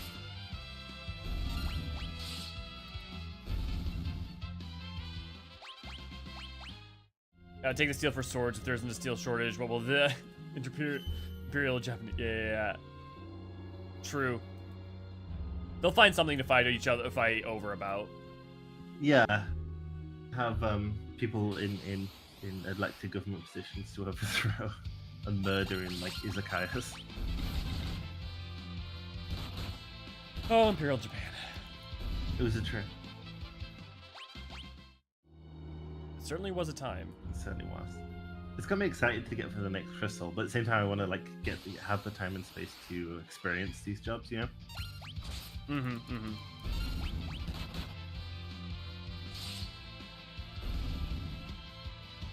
But the story's also moving really, like, for the fact that we didn't get it. I feel like they got to us the crystals. They got to us the crystals as fast as they like could, while also trying to focus setup. But it's interesting how much, like the story is taking up front. How much the story takes up, like, the first hour or two. And you think about 1, you're just like, you're given that text dump and you're in it. Yeah. And then you're just going from point A to point B and killing things. Yeah.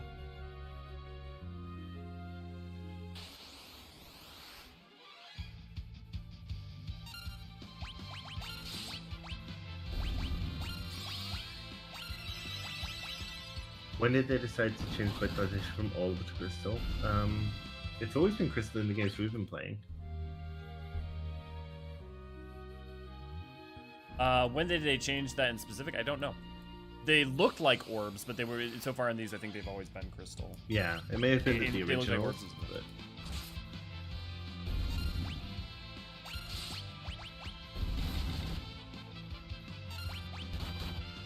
Steel bats. Oh, can we steal on Faris? I've been trying. Oh, have you? Okay. Sometimes it's been work, sometimes it's been missing. Okay, fair. Bum, bum, bum, bum, bum. Like, there's the intro to this, literally one of the songs in Lenosius sounds like it literally could become this. Yeah, it's got that sort of jaunty type vibe to it. I'm surprised to see that the pirates are still here. I thought they'd all be with us.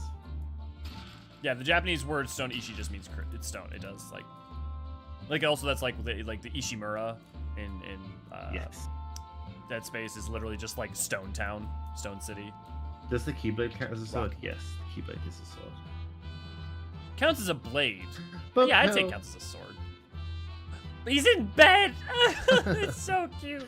I wonder if Boko inspired Alpha at all. I know, like, Alpha was more inspired by, I'm forgetting what's its face from, but, like... Boko! Quack. Oh, he's been hurt. Oh, Jesus. He levitated. We found him zonked out in the cave, so we brought him back here. He'll be fine now that he's in my capable hands. Please, if you can help him. Why is he jumping so slow? Leave everything to me. Okay, so they Like, that was weird. Yeah. they take Go the ahead. chocobo away from you, I see. But they put him in a bed, and that's adorable. Chocobo from the Chocobo series? Yes, thanks, AC. That's definitely who he's based on in the main form, but the context in which he appears does make me think that there's got to be some Boko in there.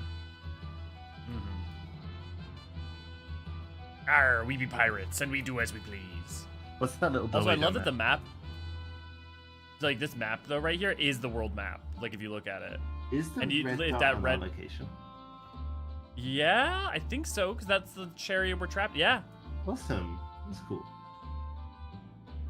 Sorry, what location? There's a little door Were you saying that down at the bottom. Oh yeah, in the south. Yeah. Yeah. No. Okay. Life is pain. I mean, it's like a nice little viewpoint, I guess. We can go down RP. Did you say you can go down in RP? Yeah. RP in a single player game. Never you fear. We'll protect the hideout. Oh, dokie then. Once back in the pirate area, you can press the skull button to open a room in northwest with 3 more chests. Yeah. Go to the canal east from Tool. Oh, okay. So apparently we didn't have to come back here. Oh, we just got some gear, I guess. Well, Yeah. some items. Well, but we also checked down Boko, so it was worth it. That does feel worth it, actually. I do feel vindicated for that.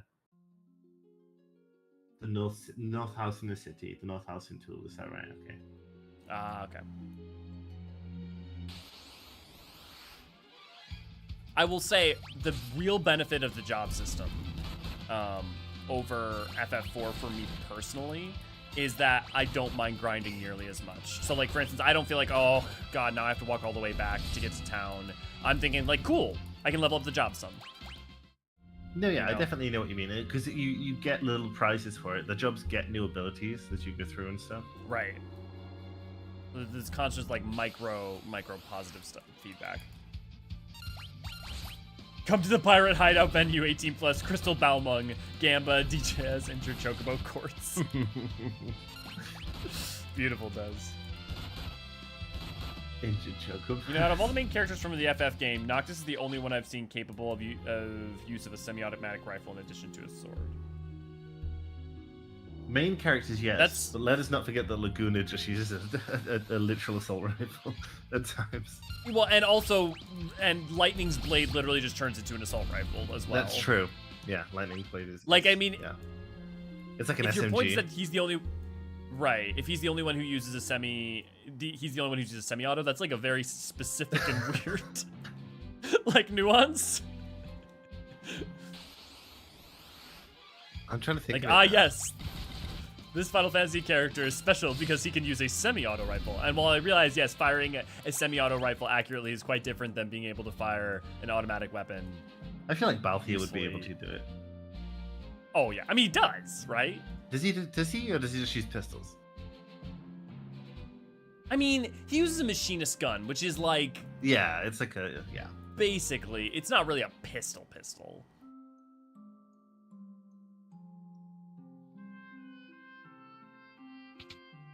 Oh, interesting design choice to have her just always. I guess it's just character building, like a full armor assault, right? I mean, in terms of like main characters, yeah, but Van can use the same gun. Well, yes, all of them can use the same gun, Levi. The point I think is less about everyone's capability, because like literally with a job system in that and like Zodiac Age, anyone could use a gun, right? Yeah. The point I think is more like the character designs as you see them semi-canonically, right? Yeah. In like cutscenes and stuff. Yeah, Laguna uses an assault rifle. I know he's not the MC and he's not the protagonist, but still. All you. I'm pretty sure this is Zock's house. Someone you know? Yes, he built the Torna Canal. Work.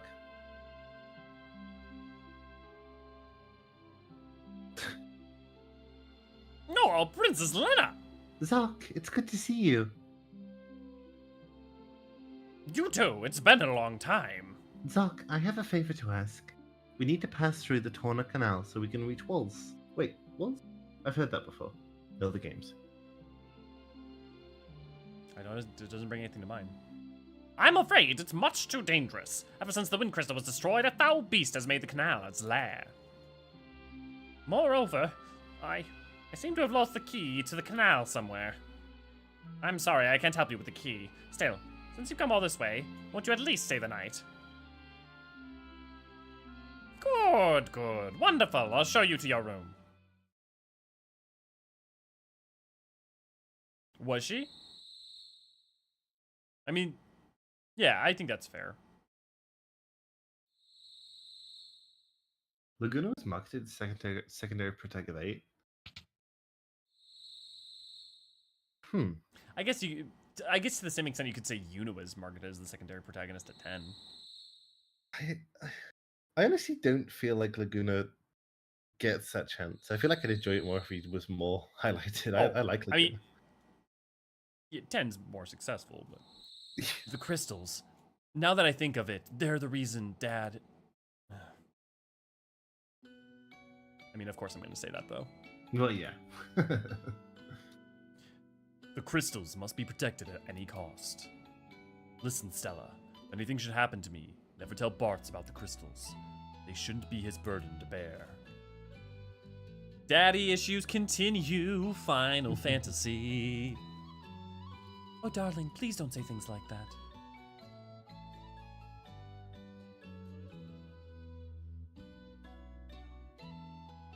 Also, that's an interesting point Levi points out, that Laguna was added to Dissidia.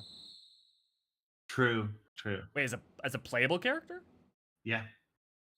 Because 8 got 3. Didn't it? Right. All you. Sorry, just an aside. Since we've seen Dorgan now, one of the guys that shows up alongside Galof in the Dawn Warriors is designed to look very much like Dorgan's concept art in 14. Oh, yeah. Father, I'll protect the crystals. I promise.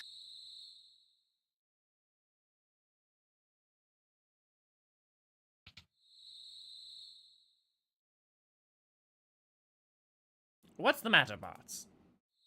Nothing. I was just reminded of my folks. They died a while back, though. Here, take it. Huh? Take what? The key to the canal. With it, you can open the gate and travel to Wallace. I was worried for Lena's safety, so I hid the key. Please, take care of her. A good little character moment. It is a good little character moment. I like that. Who is the most attractive Cid? 16. Yeah. It's not okay. even a contest. Not even a contest. No, it's 9 when he's a frog. I kind of don't like Sid's hair in 16. I'm sorry to say. You don't like his hair in 16? What's... I don't like. Just not like men with pompadours. short hair? 16? You still have a pompadour in 16. Go look up what's Sid in 16. It's like a little short pompadour. No, it's not. It's a little baby pompadour. 16. What are you talking about? Okay, that's it.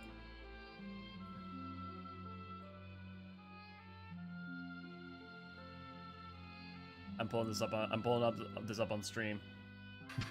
Okay, chat. I need a sanity check here. Okay, that's Sid's hair.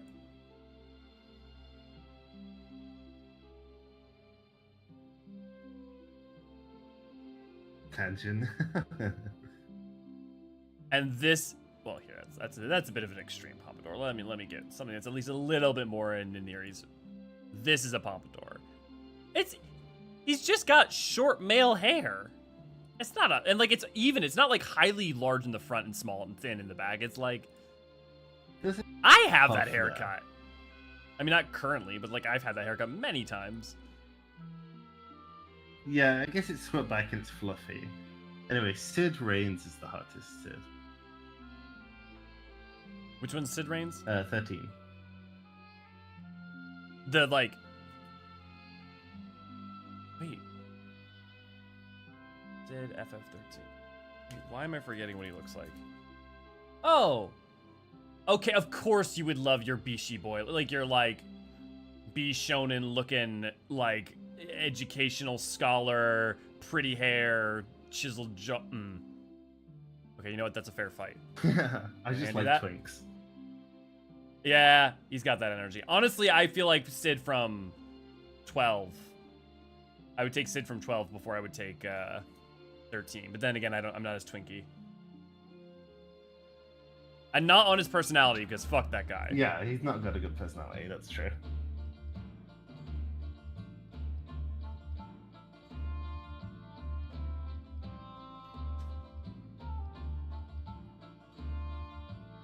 Sorry, lads, I'm leaving you laggards behind.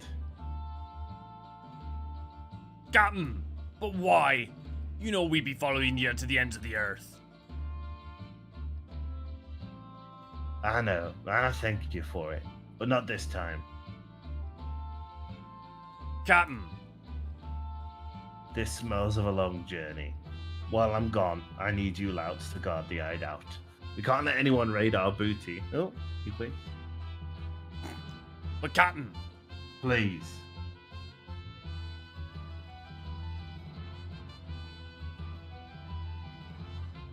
Aye, aye, sir.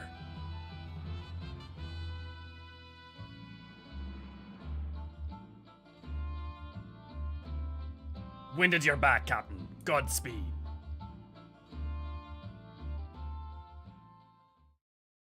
That's a good character building moment. Mm-hmm. Sid is surprisingly hot. Yeah, if you like daddy style. He doesn't really do I feel it like for there's me. maybe I just have a thing from Atris from Mist. Lena, what's wrong? The wind crystal has shattered.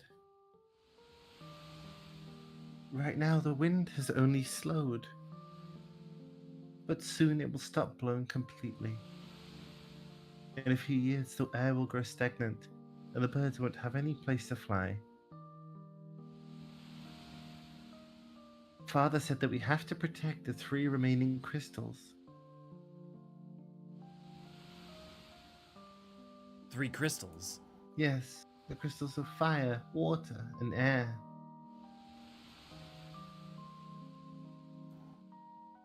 If those were lost too, then what? At first, nothing would happen. But it wouldn't be very long before the earth began to decay. The seas would grow dirty, the rivers cease to flow, fires would lose their heat, and the world would turn dark and cold. It really would become an unlivable place.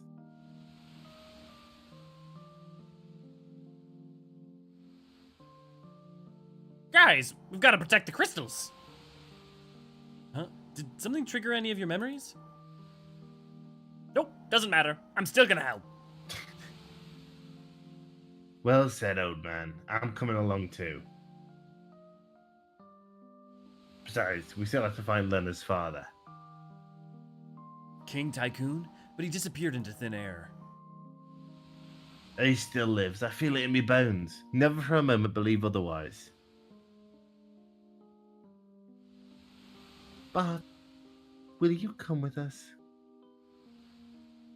Until now, I was just along for the ride. But things changed. The crystal shard, it...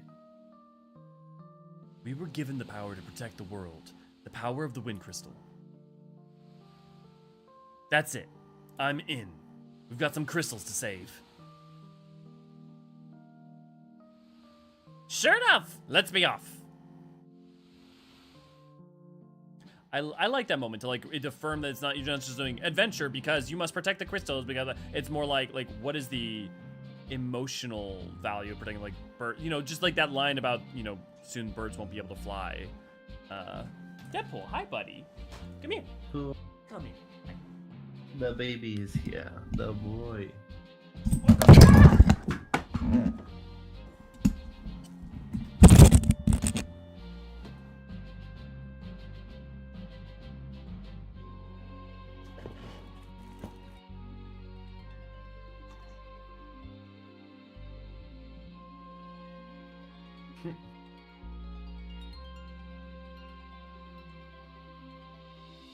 But yeah, Bud's a difficult name to do seriously.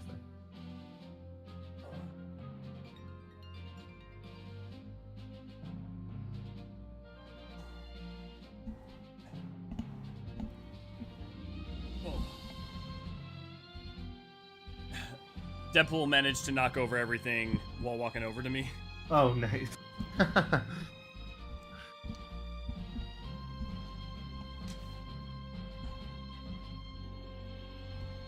Princess Pooh in Mother 3. Yeah, but Mother has always had that sort of aspect. You can't take Mother too seriously, although it does have very, you know, it does have depth in it.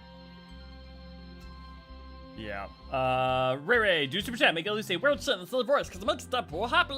It's true. It does make him happy. Deadpool, yes, he's here. Like Prince Pooh in Mother 3, can't say that in a conversation without supposed to. Now I'm just thinking of the great Mighty Pooh from Conquer's Bad Fur Day. Oh, Jesus Christ. That game is a trip. That game is a trip. And the fact that it was on the N64 is, wow. Like, we were playing that in, like, early middle school. I was like, I don't think we were old enough to play that one. Also, I mean, part of it's obviously I've got the association now with 14, but, like, hearing someday that the day will come, or what, I'm forgetting its name all of a sudden, but the FF5 theme that they use in the Ball Destiny Annex, and having it be for like emotional moments, I really appreciate. It's a really cute, actually. It calls back to the scene where you meet an individual within your room. Yeah. That's so dangerous, bots. Deadpool. Ah!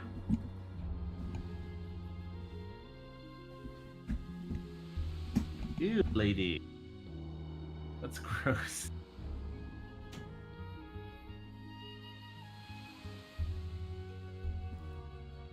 The boy be knocking things around. Okay. Barts, what in tarnation did you get that key? Does it matter? Let's get going. That's so dangerous, bots. It's the tagline of F5. In fact, Disney Channel is even considering rebooting it. I like... Okay, now I actually want... I want That's So Raven, but with Barts from FF5. That's so bots. Look at these creepy little suckers. It's like if you cut off the head of a flare and... It's like... So, like, a mind flare is like squid human. This is like squid human squid. Yeah, okay, I see that. It's definitely not squid. Oh, there you go. That's the octopus. Octo-Kraken.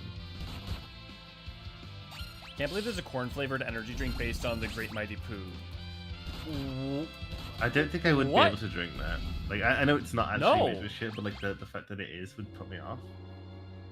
Yeah. Well, I mean, honestly, even the fact that it's corn flavor puts me off. But Well, like, what the hell is it called? Good point. Bart's in the House was the theme song. No, Butts in the House. Butts in the House is your theme song. Okay. Okay. And the obligatory whirlpool. It's made by G Fuel. Of course. Hey, what's that? Oh no, the monster of the canal. You could have warned us, Lena. Thundering tycoons, the rudder's not responding. You better figure something out fast, because we're getting sucked in. Is this a Leviathan? Cool music. Yeah, I was about to say, have we ever gotten this for a battle theme? No. Oh.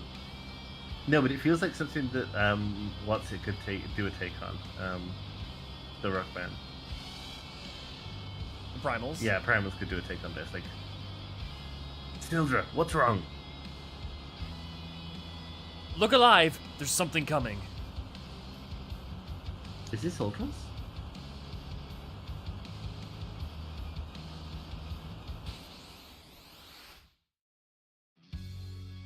Oh. Oh no, but this is the boss in Sestasha Hard. Such a hard. Yeah, the first one.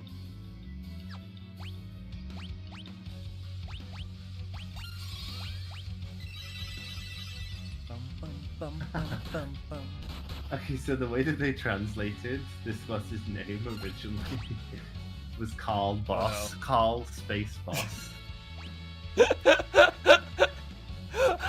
How do you even translate it that poorly? Like how the only way I can imagine if it was karu, like elongation, bosu, like, and even if that was the case, I still can't imagine you translating it that way. That was Karabosu. Karabosu. Yeah.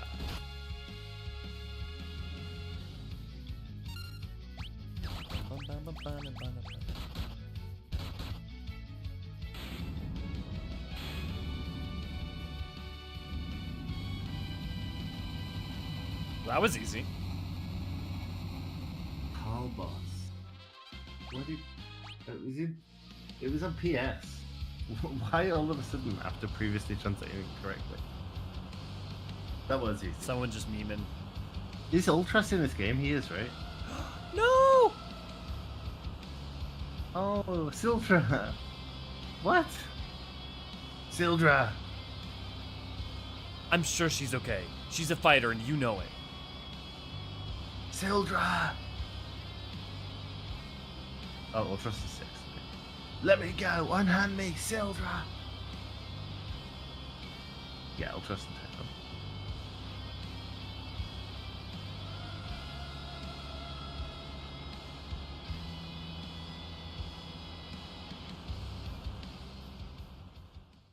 Damn, I felt Dude, like that fucking music slapped. it did slap, and the scene felt like hard to watch, which was, I think, the intent. I think it's... Oh, that's not good. How's Ferris? As well as can be expected. We should leave him be.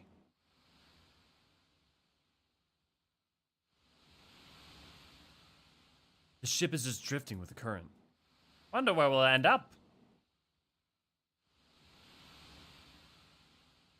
Farah, surely Sildra is still out there, alive, somewhere.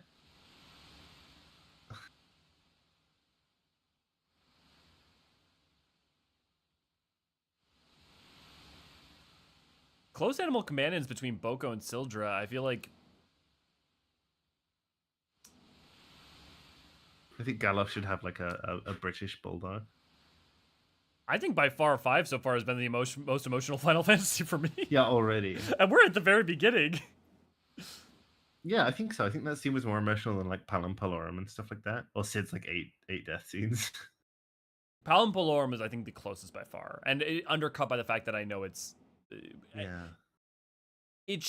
Like, in theory, their sacrifice should be what matters. But, like, not like the fact that they choose to stand for it, but because the game's kind of emphasizing more about their loss rather than about their choice, it a little less. I want a Sildra minion in 14 now. Oh, that would be great. Yeah, that would be awesome. Where are we? The graveyard of the sea. Dude, is this gonna be Siren Song? I think so, because don't we travel via like a fallen mast to get around? Yes. So yeah, because it looks like that's how we're going to get off the ship. A gathering place for abandoned and scuttled ships, and a nest for the undead.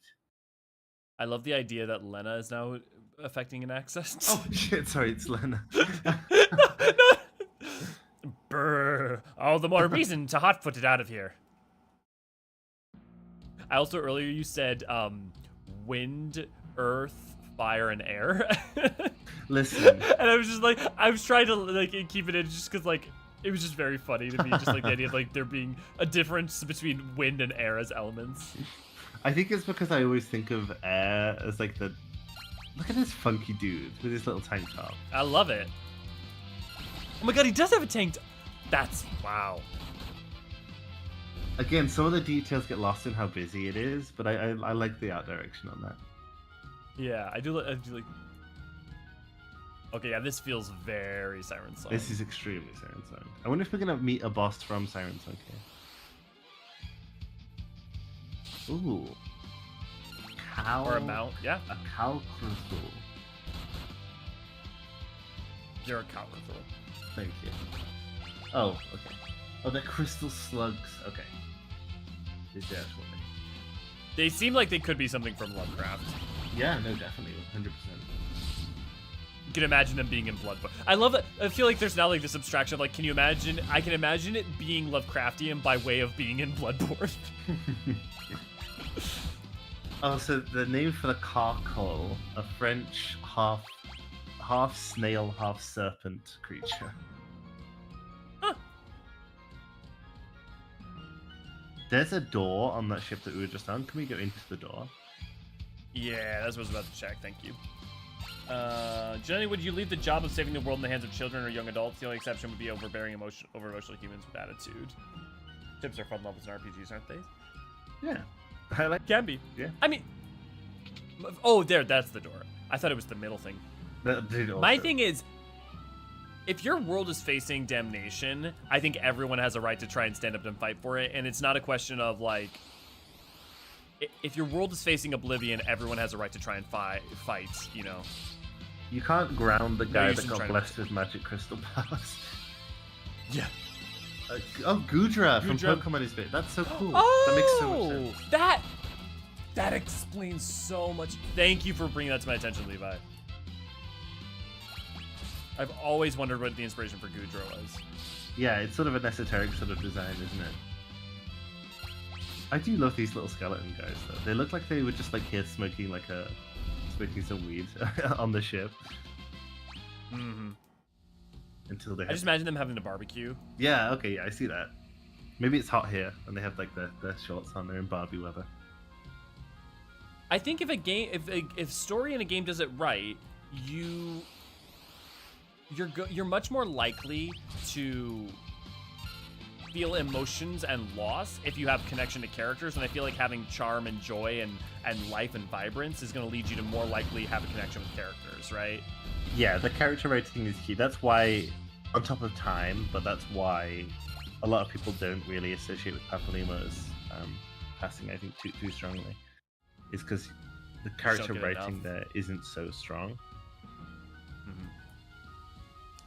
I mean, it is in 3.5. Yeah, no, it is. You know, like, yeah. At the end. It's just not in 2.0. Yeah.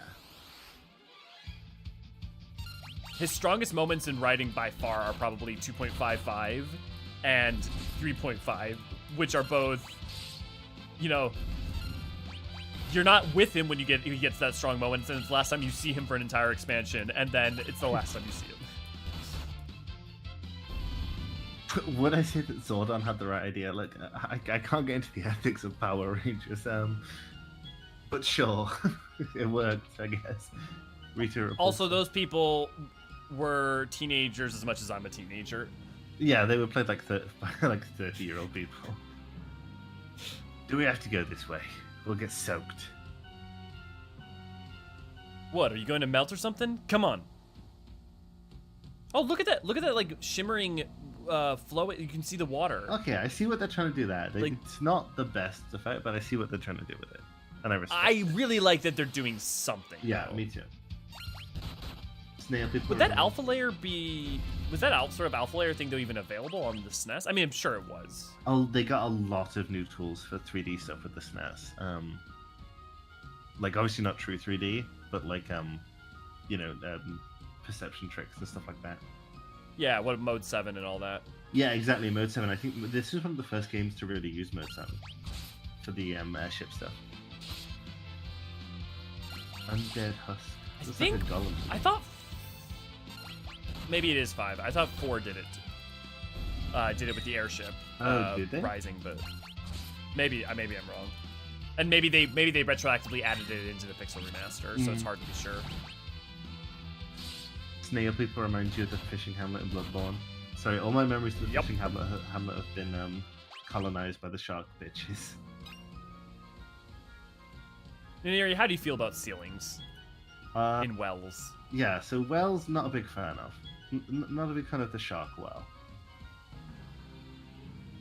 I do love that well is not only infested with multiple giant shark-eyed people that are terrifying, but also at the back end of it is a winter lantern. Of course, the most infamous enemy type. Dude, those things are so evocative. I love winter lantern. It's not even just an inspired design, but it's an inspired interaction because you're desperately can't look at it, but you also want to know what the frick is going on and what it is. Blood design is so fucking awesome. I really love. Oh, you know Tarnished Archaeologist, that YouTube channel that I recommended to you. Yeah. Did you give any of their stuff a watch? Yeah. I watched a couple of the stuff. So they're gonna start doing some Bloodborne stuff soon. Nice. For those who don't know what a winter lantern is, there's an enemy in Bloodborne that you hear basically singing. It just goes like la la la, like it just sounds wrong. And if you look at it and in its direction, your character starts like going crazy and you can explode. So like you can't look at it, so you can't get a good sense of what it is. But I mean, obviously you can like pull up models now and stuff. But like when the game came out, I was like, what even is this and what is going on? And the models are absolutely fantastic. It's like a huge tumor with eyes for a head, and so. Well, and it's a huge tumor made out of messengers, and the body of it is the doll's body. Yeah, the doll's body. Yeah, it has the scarf and stuff like that. Crazy. At least you get the Rakuyo in the well. Yeah, Rakuyo. Yeah. Yeah, the Rakuyo is pretty good. I also like the lore you get with that, right? The weapon where you get, if you read it, it's like the reason it's down there is because she threw it away in disgust with herself. Yes, exactly. I'm gonna go back up real quick because I want to see. Also, how are we breathing underwater? Good question. Faris is the pirate, so we can have pirate powers. So, what's interesting about this game too, I'll say, is this is one of the first ones where I'm like, okay, this absolutely doesn't need a remake whatsoever. I think it's perfectly fine currently. I would still love a 3D remake of this, just because like I'm liking it. I think the character writing could really be extended in a 3D remake, but I really want. I'm on the give me a 2 remake. 2, line. yeah. I just really think that game has a lot of potential. 2 needs it more. Desperately. Yep. I'm soaked. Yeah, there's a fish in my shorts. This room seems safe enough. Let's take a rest. Dude, you're on a skeleton-plagued ghost ship. Like, I'm gonna change into some dry clothes. No peeking. Oh, okay. I thought they were gonna go peek. I was like, oh, thank God. yeah. Wait, do they like have? What are you doing? Drastically dangerous. Okay, whoever said that stuff about Barts, you're not wrong. Okay, time to get dry. I'm fine like this. Don't worry about me. Oh wait, I lost the accent. Are you crazy, boy? You'll catch a pneumonia in those wet things. Hey, what are you doing? Get away, don't touch me.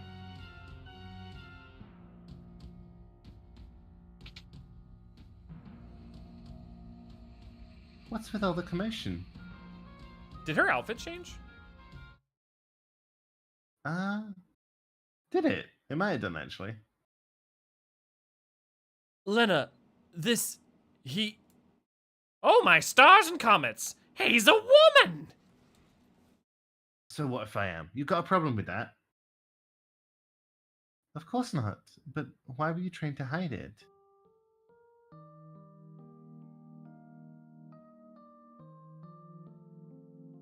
When I was just a lad, lass, a pirate band took me in. I've been one of them ever since. Yeah, so? Well, would you want to be the only girl on a ship full of pirates? Ha! I thought from the start that you were awfully pretty for a man. Anyhow, make fun of me for being a woman and I'll shiver your timbers, but good. Whatever you say. That's right. No, I'm turning in, and you louts had best do the same.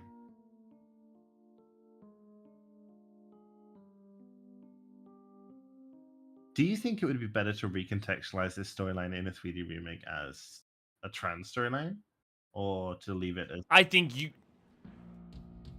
super could. I think there'd be a lot of value to it. I think you'd probably get some blowback, but I think it could be a really wonderful story. And I think you look at like what they did with the honeybee, right? The difference between the original version versus like what 7 did with it. I think you absolutely could at least glow it up that much. I think so, yeah. Slept like a log. Rise and shine, dullards. Time's a wasting.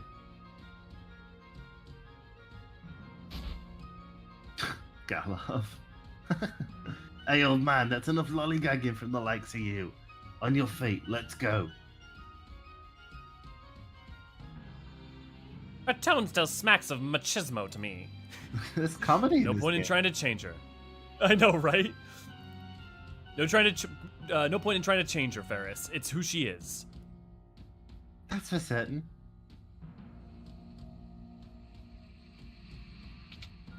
Can you loot those chests?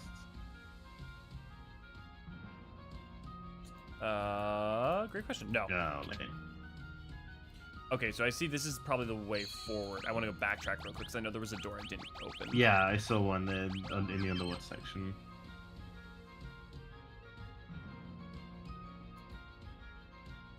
Did he even let the fire on? Just get through and give us all the... What was Sorry, go ahead. The thing that we lit the fire on, what was it? Rope. I'm assuming like kerosene-soaked rope.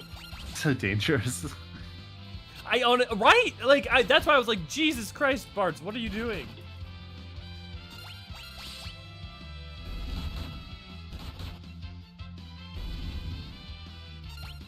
I wouldn't necessarily say, the thing is, like, Cloud's very pretty, but it's in that, like, pretty anime boy. Yeah. It's not even necessarily immediately feminine. It's just not traditionally masculine. Yeah. You know, like, yeah. You can definitely see the, there's this difference in Western and I guess I would kind of say, you know, a Japanese man of a young age is probably going to pass better in drag than in sort of light drag than a Western man is to some Westerns. The pirates probably knew all along she was a girl. Yeah, well, they talk lustily about it, don't they? Then again, maybe they just wanted some bussy. I mean, but we're assuming that they did, right? They may not have. Yeah.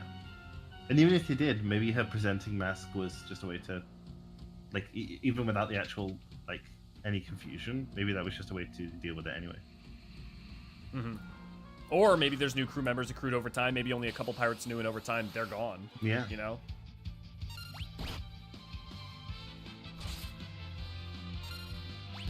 I had to say this orange on Faris isn't necessarily her color.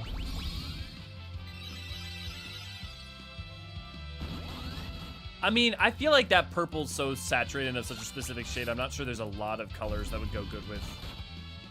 Like, even having looked at the other jobs, I'm not sure any of the jobs, like, all of them kind of clashed a little. Yeah. Like, here, if we pull up the jobs.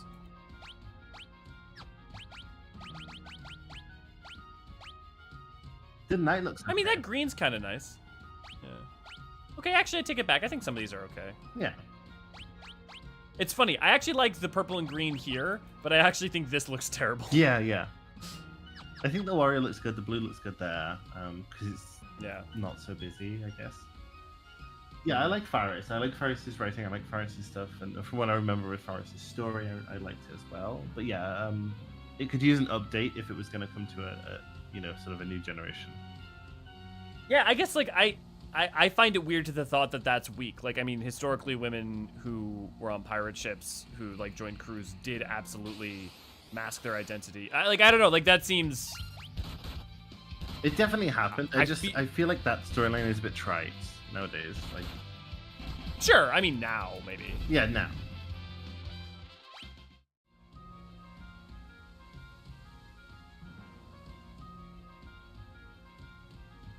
Dread Pirate Robert style. Yeah. Yeah, no. When Our flag. it's referenced. Niniri, have you watched Our Flag Means Death? I have. Did you like it? I quite liked it. Yeah. Yeah. I just watched it for the first time like 2 weeks ago, in like the entire thing in one sitting. It's a good job because I did not like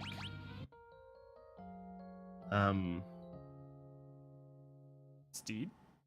No, so I liked it, but then I was so let down by Thor: Love and Thunder. Oh my God, yes. I was in my like Oh my Taika God, that was- Waititi could do no wrong phase, and then that came out, and I was like, oh, okay. Yeah, that is that movie is just not good. It's not even fine, frankly.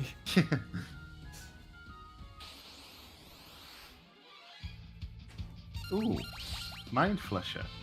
Is that like a mind flayer? That is a fascinating. Wow, that was a. It's gory. Like, was that like a metal skull with its face ripping itself off using its tentacled tongue? No, so if I look at the remastered one, it is literally just a normal skull with its face ripping off of it and the tongue flying through.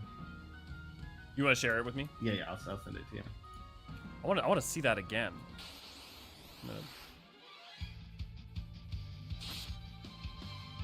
That is a look.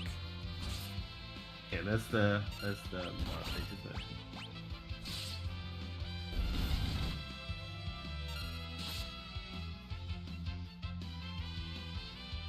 I'll send you. Okay, so that's the remade one. I'll send you Tetsuya Nobara. Does that skull almost look like it's made of metal?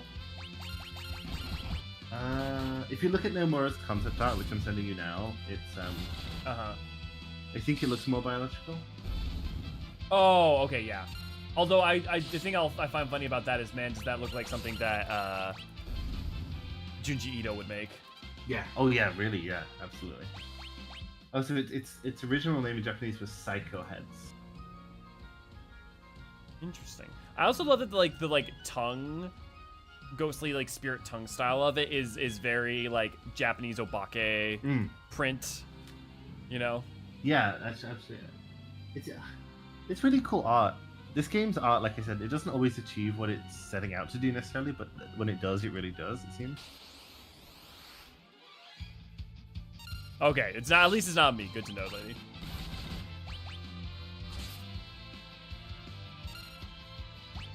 Anyone know if there's like an art book with all of like the Final Fantasy works done by Nomura. Well, Nomura actually would be great too, but actually that I would love as well, because Nomura, whatever you want to say about his writing, Nomura's art is, yeah, really good. The man can fucking draw.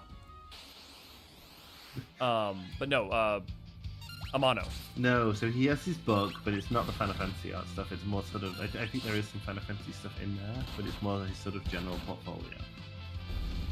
If there's one that contained all of his Final Fantasy artwork, I would love that.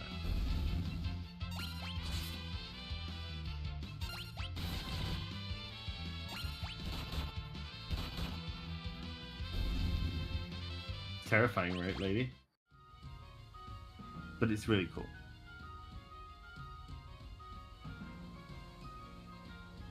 All the spiderwebs, no spiders. Oh yeah.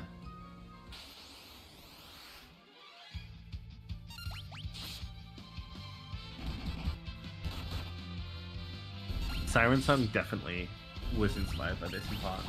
I know it's not the most original idea, No question. but definitely. There's just some, even just like some of the layouts of the ships makes me really reminds me of Siren Song.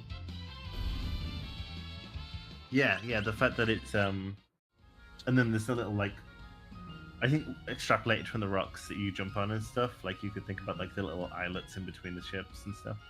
Mm-hmm. Now next time I do Siren Song, I'm gonna look to see if I can find like some of the patterns on some of the stuff. Good idea. I don't think we've met any enemies that appear in Siren Song yet. Although I kind of wish that those face ones did. Yeah. Man, also, I'm curious. I'm interested to see what 7.0 is going to take from in terms of Final Fantasies. Because, like, now, I feel like there's a lot more from 5 that could be taken.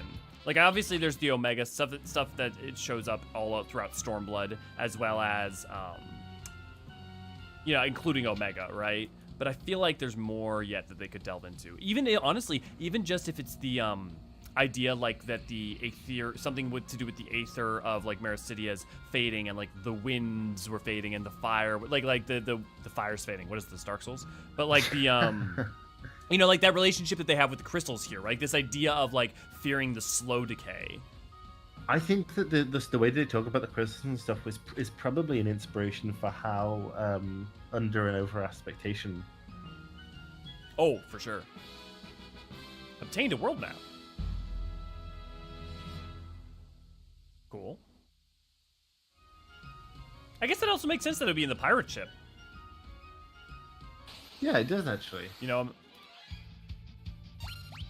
Also, why is the undead husk a golem? Yeah, so I actually asked that earlier. I'm not like sure why. Oh yeah, well, Lady, sorry, not Lady, AC, Amano did design the N6, if that makes sense.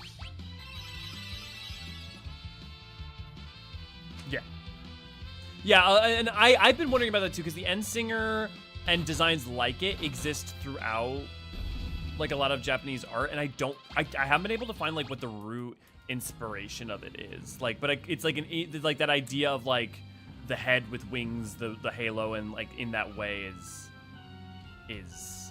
I wonder. It's very evocative to me. I wonder if there's anything to do with or which goddess is it that goes into the underworld and has to be there's it's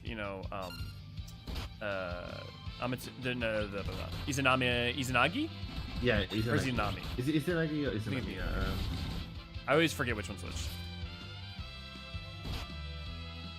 It's a woman.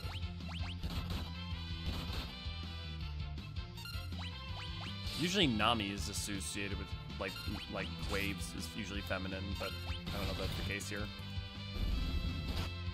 Yeah, it's Izanami. Yeah. Inanna. I can't find anything, but I wonder if there's something myth-wise that went on to inspire that sort of touch point. Because like there are real, almost through lines in some of Amano's designs, like what's it? Which one? Oh god, I've forgotten the second member of the Warring Triad's name. So Sephiroth, Zervan, Sophia? Sophia. Yeah, because some of the stuff with Sophia almost, in some of her phases, almost resembles that, with like in a more conventionally bodied sort of sense.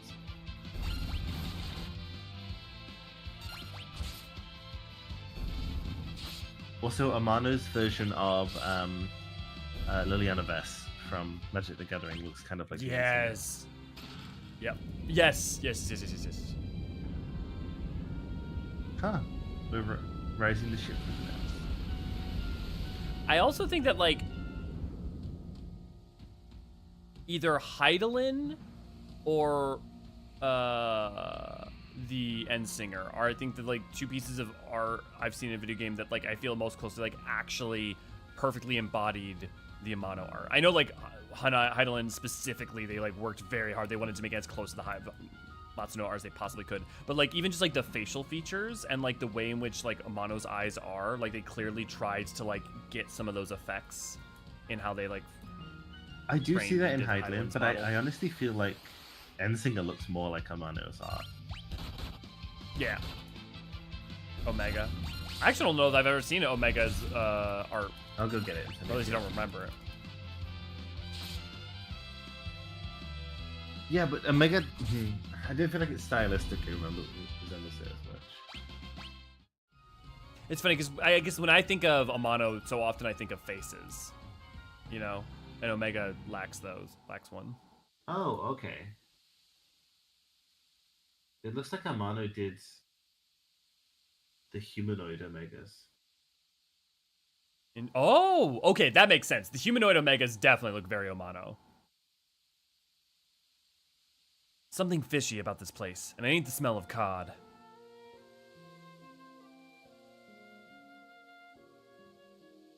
Bards, come closer. Mom?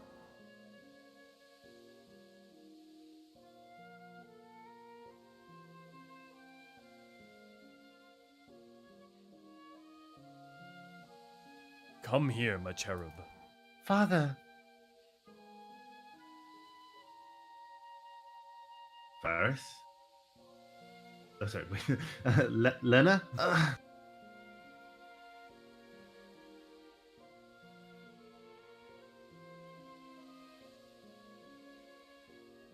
Oh, Crow. All you. Okay, Grandpa, let's play. Maybe I should be sassier. Who was that? I just can't remember.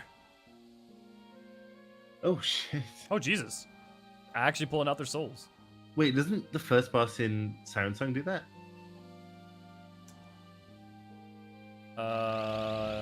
Not in my memory, but... Let us eat your souls! Become one of us! Never, demon! Actually, you want to do Siren? Okay. Oh, I didn't expect any of you to escape the effects of my magic. Greetings. I'm Siren. I'm afraid your companion's souls now belong to me.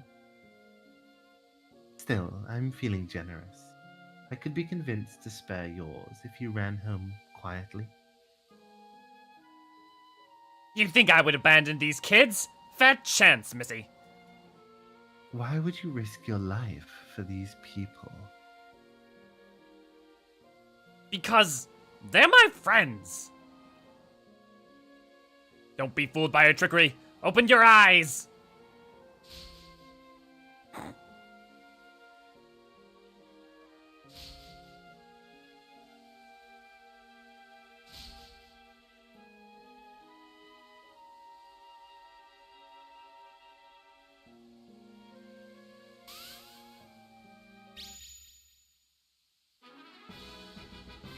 Bart snaps out of it. Lena comes to her senses and Varys leaves her trance.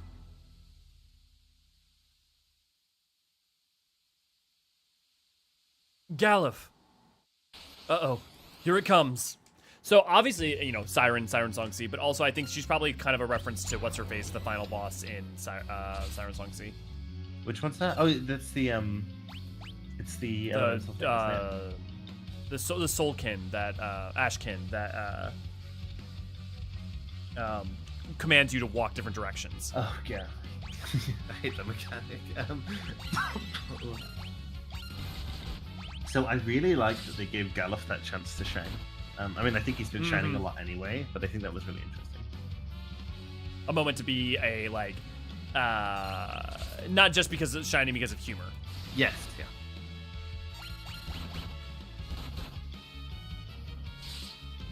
If 7 does go the 5 right, does that mean that we become the Warriors of Dawn? The Warriors of Dawn already exist in 14. We've already seen them. Siren has become undead. Oh, interesting. Okay, cool. Well, then I will heal her. Ooh, I love the palette swap. Yeah, I like that as well. In fact, it looks kind of cooler. Don't kill yourself. Okay, so while alive, she's weak to physical attacks, and while dead, she's weak to magic. Interesting.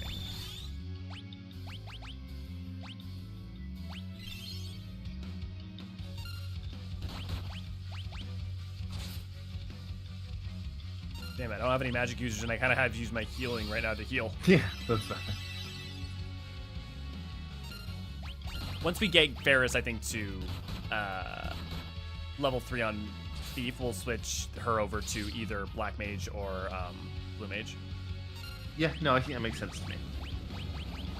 Because like the Blue Mage, like the design fits Ferris. So, Mm-hmm.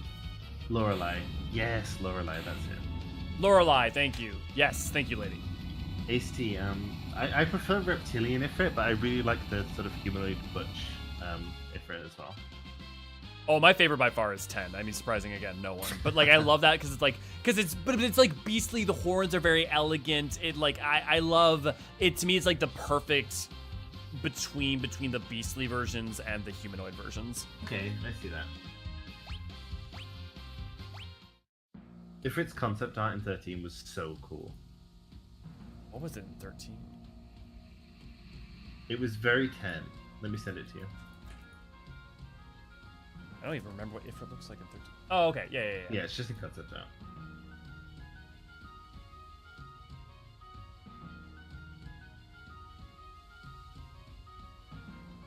Yeah, I like that. Yeah, I like that a lot.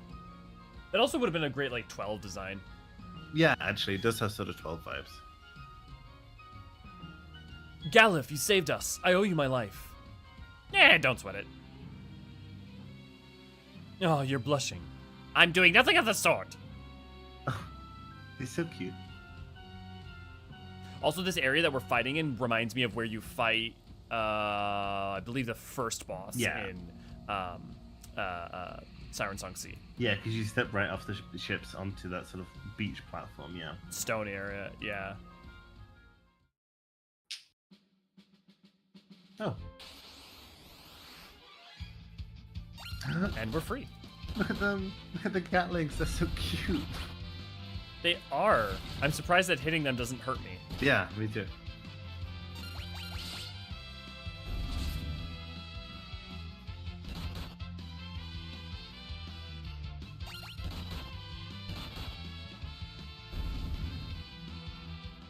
Oh, it's the Nomura art for this is cute.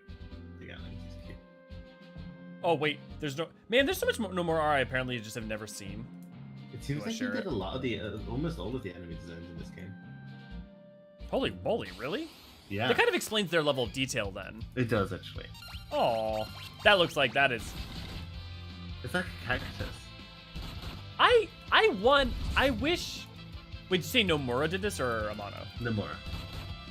Oh, okay. Wait, that makes so much more sense. I was gonna say, like, I was surprised because I feel like Amano never, like, is so craftsman-like. He never does, like, just, like, a bunch of mass drawings. But Nomura absolutely will be like, okay, let's do some sketches, baby. Yeah. Just rapid fire it. If this was in 14, like, if there was, like, a little mouse with a cactus on its back, people would want a minion of that so fast. Oh, my God.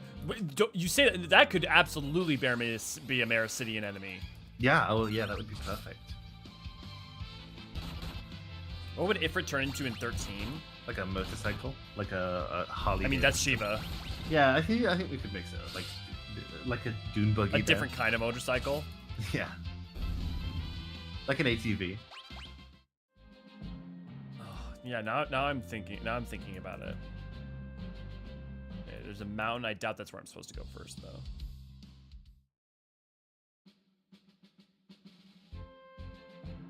I had another one of those bagels with the peanut butter on them that we discussed the other day. Oh, now I want a bagel. I curse you, Naniri. No. I like Kitty Ifrit. Which one's Kitty Ifrit? Yeah, I'm trying to think of Kitty Ifrit. Unless you mean Final Fantasy 10 Ifrit.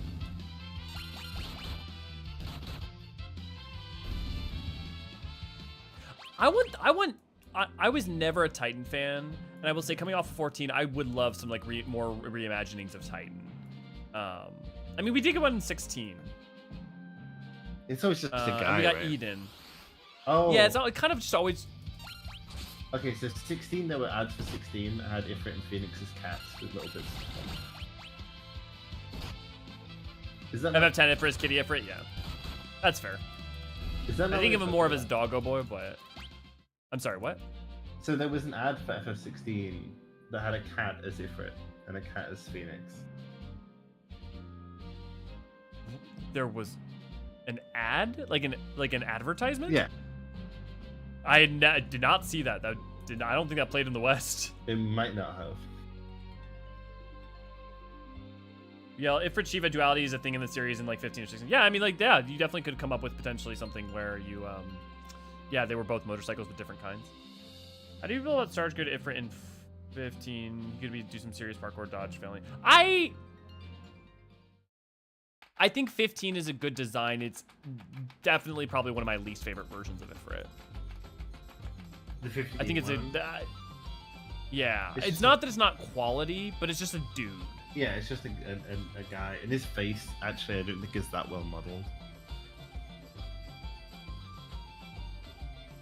Or maybe it is, but it's not modeled in a way that is aesthetically pleasing to me. Yeah, like here's the thing. I think Titan in 14 is like super unpleasing to me. I also think it's a great design. Yeah. So like it's like I don't need a good to me like I'm glad when they branch out. I'm glad when they do weird stuff. Like when they made Titan a transformer in Eden. Yeah, that was interesting. But that was I felt like that was a reference to his 13 interpretation where he looked like mechanical. Yeah, I guess so. That's one. Yeah, it could be. 13 Ooh, had some protect. really amazing designs. I loved the way in which 13 ran with its biomechanical theme. Yeah. I know it's not for everyone. I really did appreciate it. I mean, I wouldn't want it to be always the thing they do, but I definitely. Oh yeah, definitely not. But for one game, for one sub-series. You know what? I just realized because of the job system, and I don't know if that I ever thought about this as much in 3, but because of the job system, this really imploring you to try mixing and matching, I actually feel incentivized to keep multiple weapons Yes. on me at all times, which actually makes me a lot more interested in buying weapons. Yes. And I think that's great.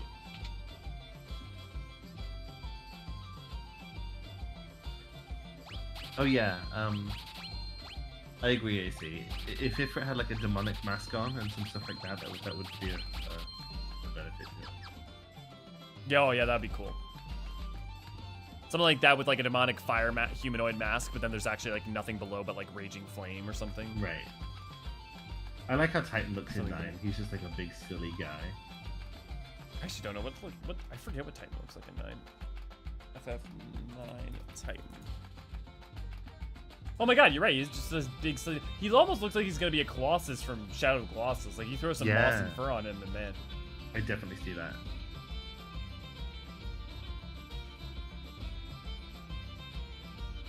Cool. Do you ever see like models and stuff from 13 and think, wow, those look so much better, so much more high definition in my memory? I haven't reviewed a lot of them anytime recently, so no. But I imagine I will when we get there. Unless, well, if there's a 13 has HD remaster, then it actually, maybe not. Oh yeah. I don't know if it does.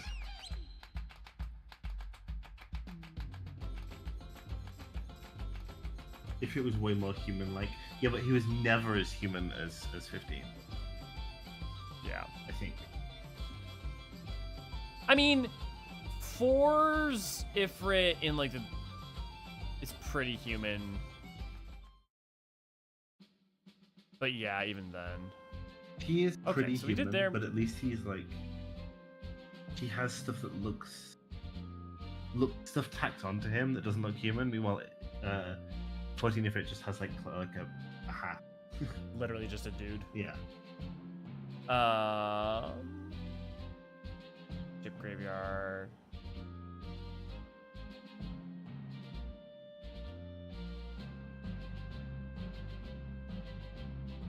North Mountain.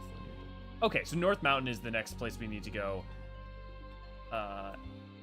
in order to continue on. So I think we'll probably call it there for now because it's been 2 hours and 30 minutes. I know you have a fight coming this weekend, so you need to get sleep. I gotta punch people on Saturday and I gotta weigh in tomorrow. Excited? I am excited. I'm excited and I'm nervous. I'm on posters now. There's a poster with me on it. Oh, hell yeah! I'm sure you prefer your privacy, but definitely make sure to save at least one that we can frame or something someday. I will do. Yellow, good to see, glad to have you, and thank you for the $10. Heard mention of bagels and decided to use the first ever super chat here to confirm that Bagels Forever still stands, and many indeed stand forever. Dude, Bagels Forever is my favorite bagel place. I grew up by one, and I used to. Oh man, that's fucking awesome. Thank you, man. I will make sure those $10 go towards bagels. Hell yeah. I love bagels. My mom literally sent me. My mom, the one time she sent me a care package, literally just sent me bagels from Bagels Forever. Yeah. Okay. Niniri, any final things you'd like to say before we wrap it up? Also, Galliv, welcome to Archon. Hell yeah, Galliv. Well, I'm really loving this game so far. I know I say this about the beginning of every Final Fantasy game though so far. But this does feel like an improvement over 4, which I didn't think it was going to. Mm-hmm. I was expecting the jobs to be already. I feel like even though like literally the jobs we've been using are like in some ways the most boring, I've still been like just the fact that we have all those options is exciting. The inter-character interaction I think are great. I think the scale of the conflict, honestly, the scale of the conflict's just as fine because like you've got you know, like the crystals, it's the traditional crystal thing, but you know, we feel the weight of what it means to kind of like lose them bit by bit. We've had good moments like the loss of oh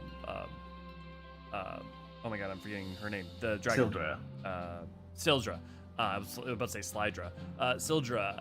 So like there's like even been emotional beats. I mean, I don't think anything has quite beat the raw punch of bringing the bomb ring to the village and like in 4 and like the level of like utter destruction and annihilation that begins to happen quickly around you.